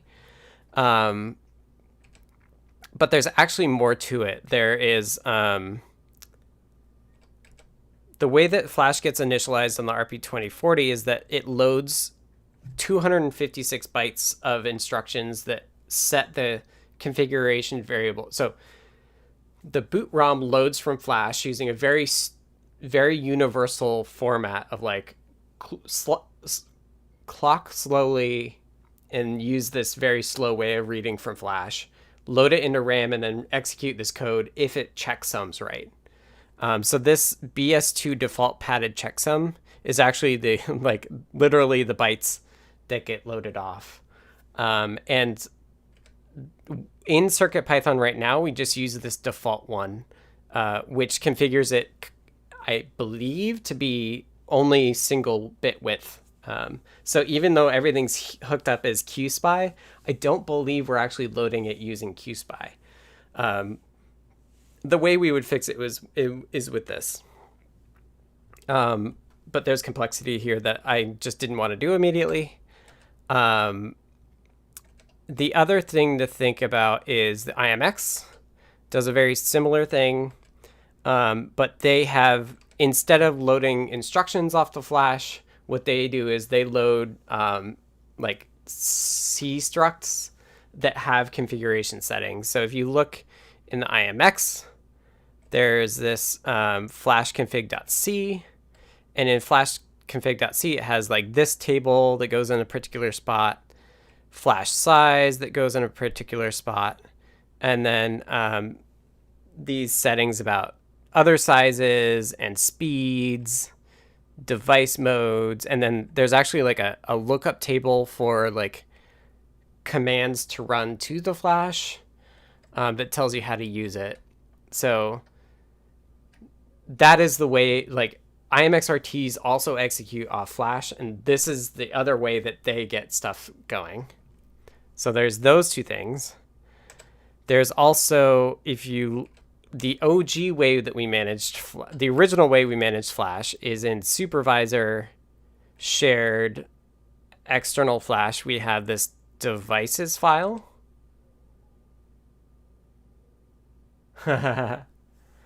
Umsai says it's not super clear about the connection between the flash generation and loading in Ninja. We'll get there. Trust me. I think I'm setting this up reasonably well. We'll get there. We'll get there. So what we have here, and these are the settings that we use for all of the devices where CircuitPython lives on the internal flash, and then we actually have an external flash that's just for like the file system. So that's your SAMD21, your SAMD51, your NRF, all use these definitions.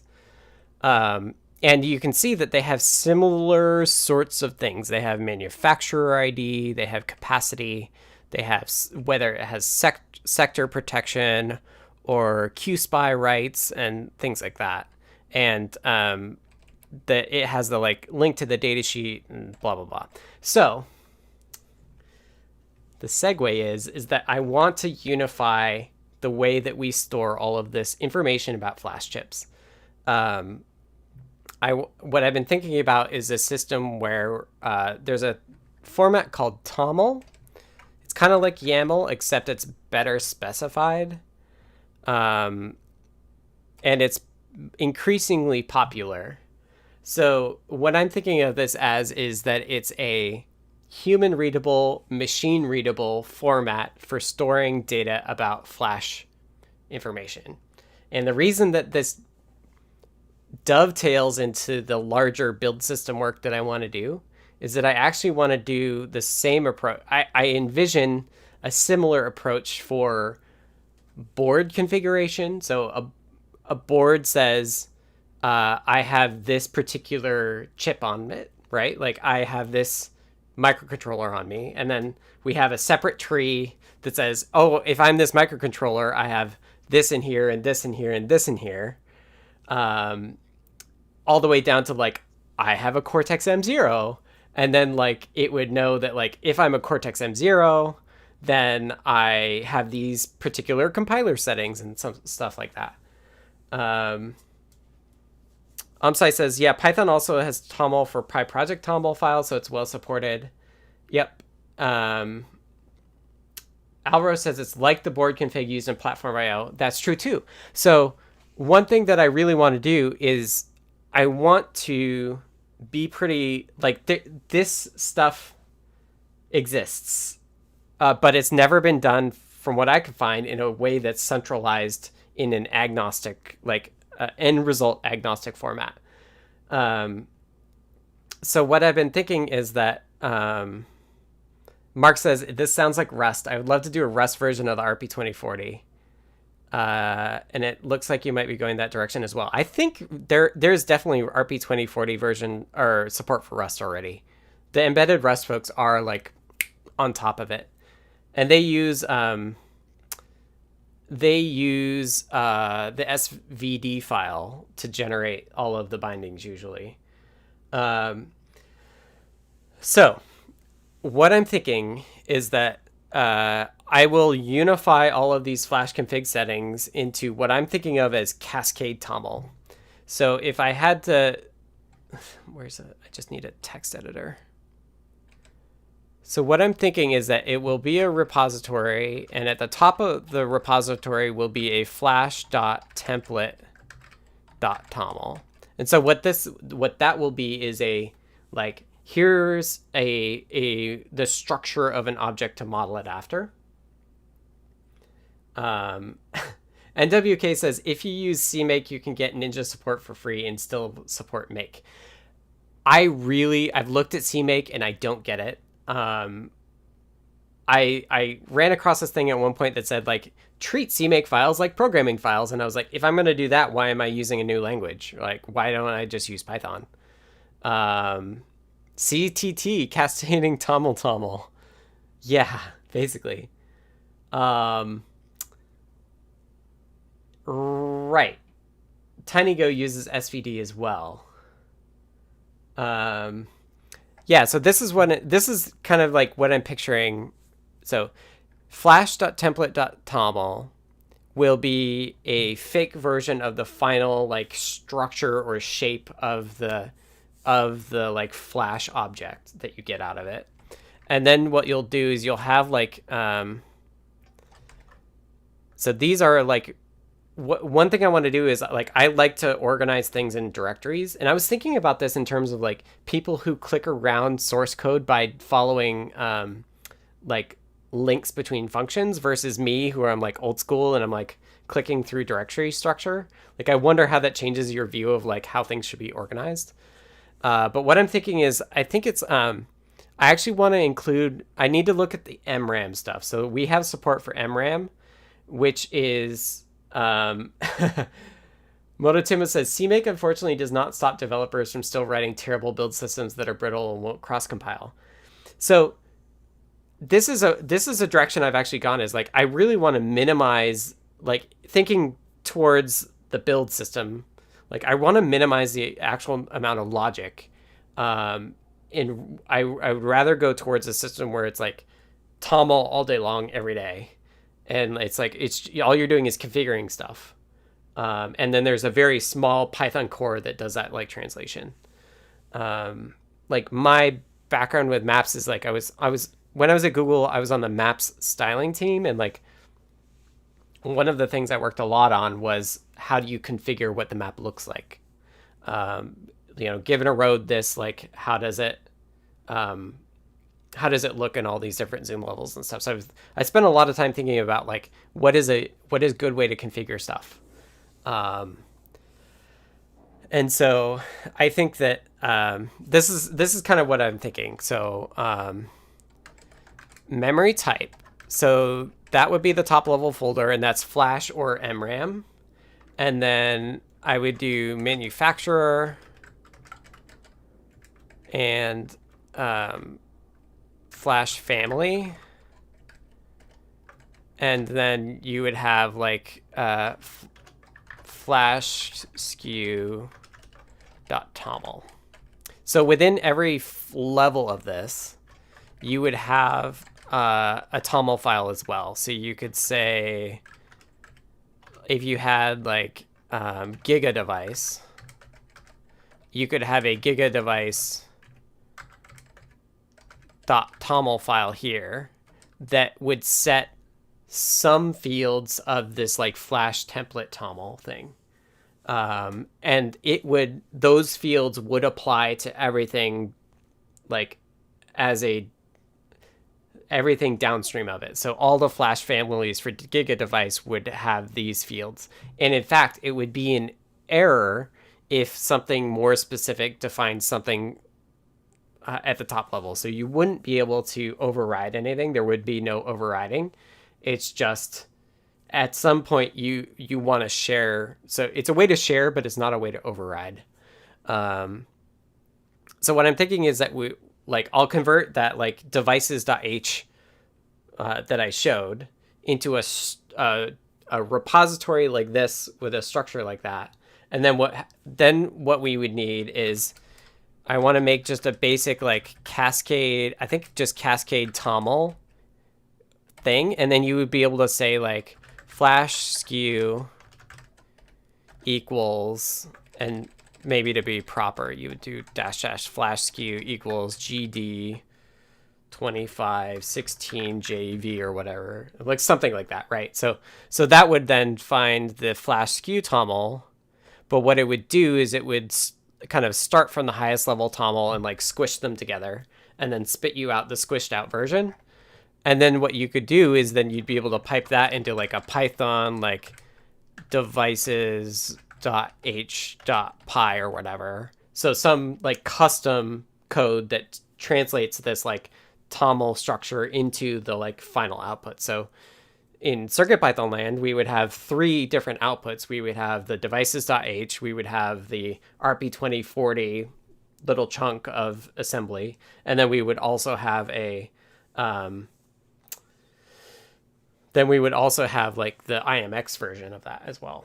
And so the toml would hold the union of all the different knobs that we need. One thing that's weird though is that there are Flash related board config. So I think this actually gets us starting to do a world.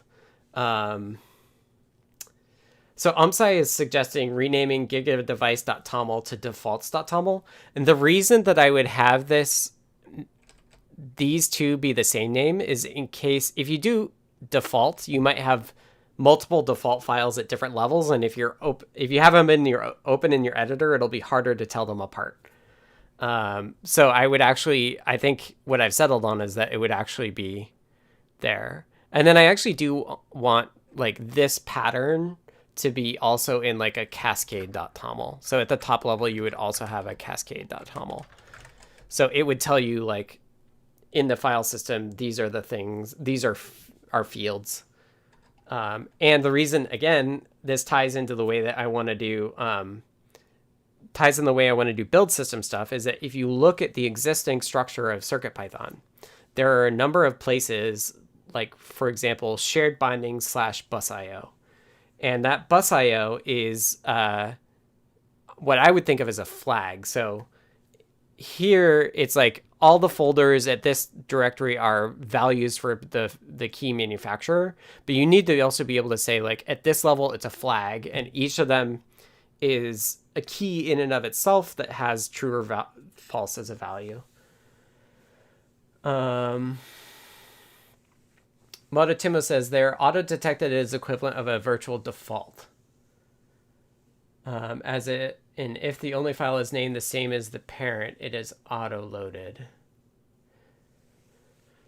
I think you just need what is the name of yes, that's right. Right, because you could say where does Flash family end up? So yes, you could have multiple tomls of the same part. But there is a semi-manufacturer Giga device. I mean, the Giga device is my example of it. I think that's me trying to make it concrete. So what I was getting at is there's a couple of Flash settings that are board specific, which is even though the Flash could do QSPI, it may not be connected up. So we need to know, is it QSPI? We need to know max frequency, because the frequency that you can run Flash depends on the traces for the board. And of course, we could also know Flash skew. And that could actually be a list. We do have boards that have multiple how do I designate that? Flash skew. So that would be a list of strings, and those strings would map to full objects from the flash toml repository, I think. We could put pin out here as well, but I don't know if I don't know. I don't know if we need that. I'll have to take a look. So that's my pitch. So basically the way that this becomes a build system then is that boards map to MCUs, which maps to SOCs, or SKUs, which maps to SOCs, which map to CPU core, and such like that. Yeah, toml is pretty... Let me pull it up. Toml is pretty versatile. It's a little unintuitive when you get to the weeds of it. One thing that is great about toml is that it does have comments. So if you're like, why don't you use JSON? Well, JSON doesn't have comments. So comments are great. And where you're like maintaining this. Summersoft says it's INI plus. Yeah. So numbers here, strings, multi-line strings, date time, full spec. Let's see. So everything is a key value pair, but then you can do, what do they call it? Quoted keys. Dotted keys are a sequence of bare or quoted keys joined at a dot. This allows for grouping similar properties together. In JSON land, this would give you something like that. So the reason that I want to... Mototimo says, comments, the biggest problem with JSON. Yes, and there's a Python library called toml-kit that explicitly preserves comments. So if we ever wanted to do like programmatic refactoring, toml-kit is the place to go. And in fact, this reminds me, I actually used all this toml stuff before in the election calendar stuff I was doing. It kind of takes this approach as well.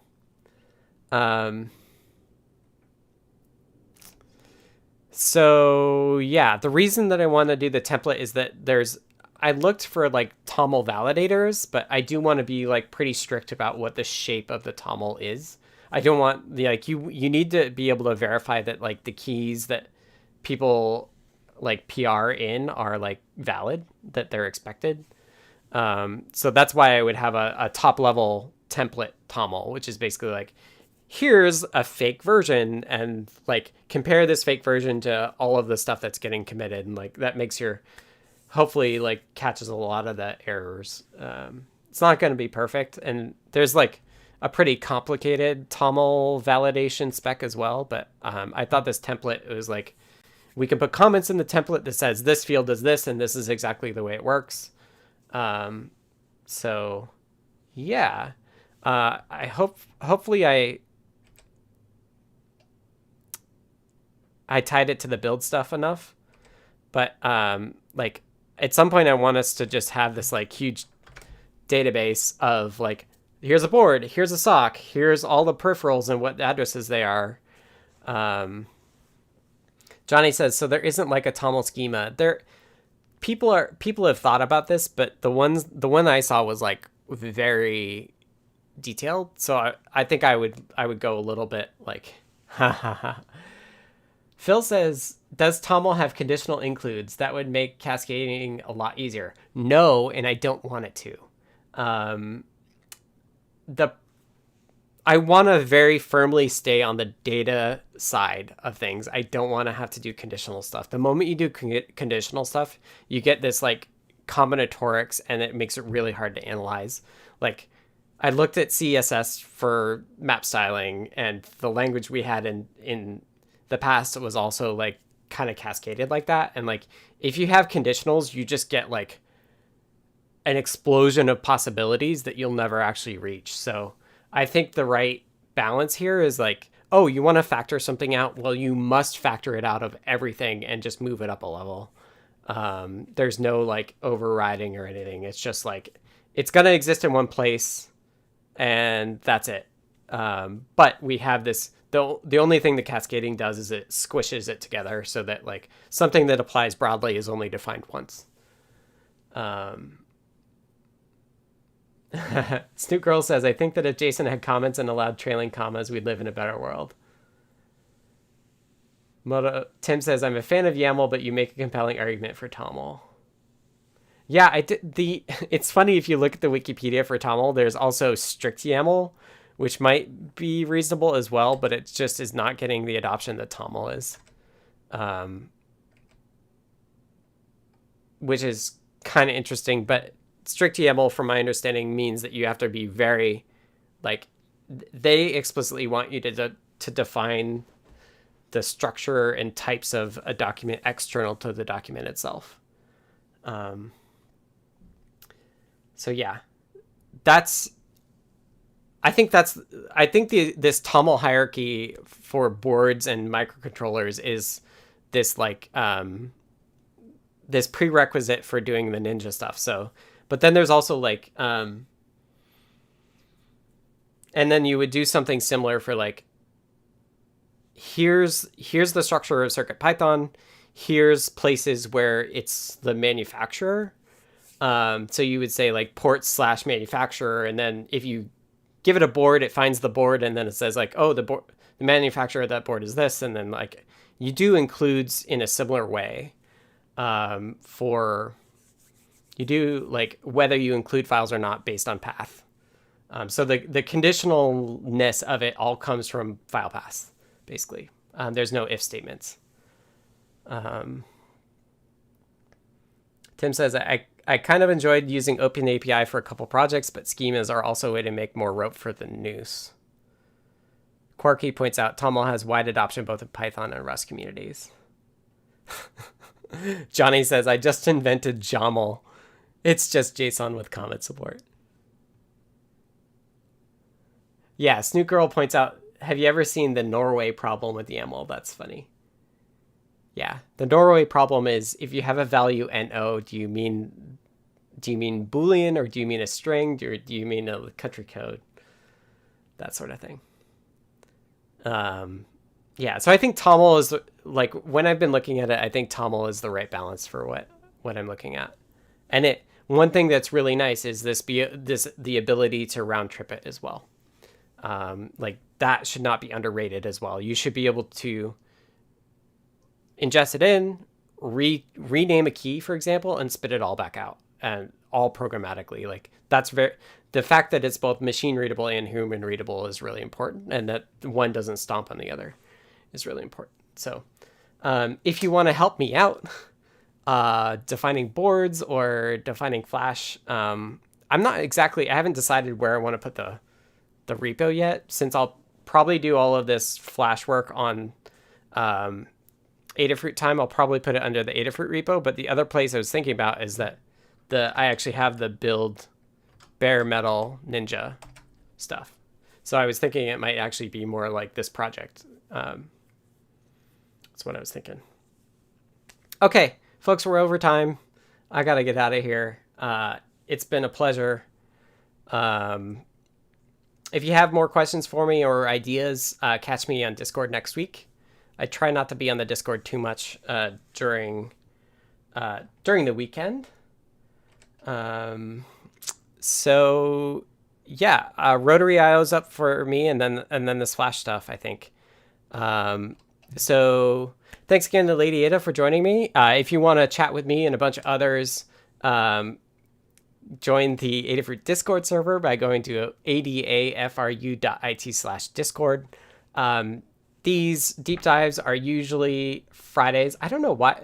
I think the black shirt is confusing the camera. It's adjusting brightness a bit. Deep dives usually happen Fridays at 2 p.m. Pacific on all of the Adafruit streams, but next week will be on Thursday. So heads up, I know it now. I'm taking a 3-day weekend next weekend. So next week will be on Thursday. So heads up to there. We usually start a smidge late because depending on how long John goes. Yeah, if you want to support me, support Adafruit by going to adafruit.com. Check that out. And I think this flash stuff will be really neat. I'm excited to do a piece of it and see, like, we could prove a lot of these ideas I just talked about just on the flash side, and then build it out from there if we want, and go from there. So with that, I think that's it. I'll have the description updated in a few hours after I take a break. And with that, thank you all. And I can pet 2 cats here on the way out. Let's see, cat cam. 2 kitties.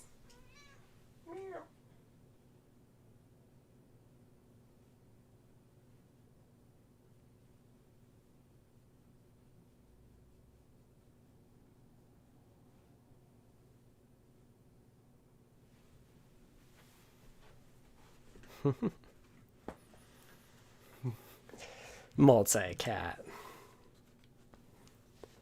Thanks, everybody. Have a great weekend. 1 cat for every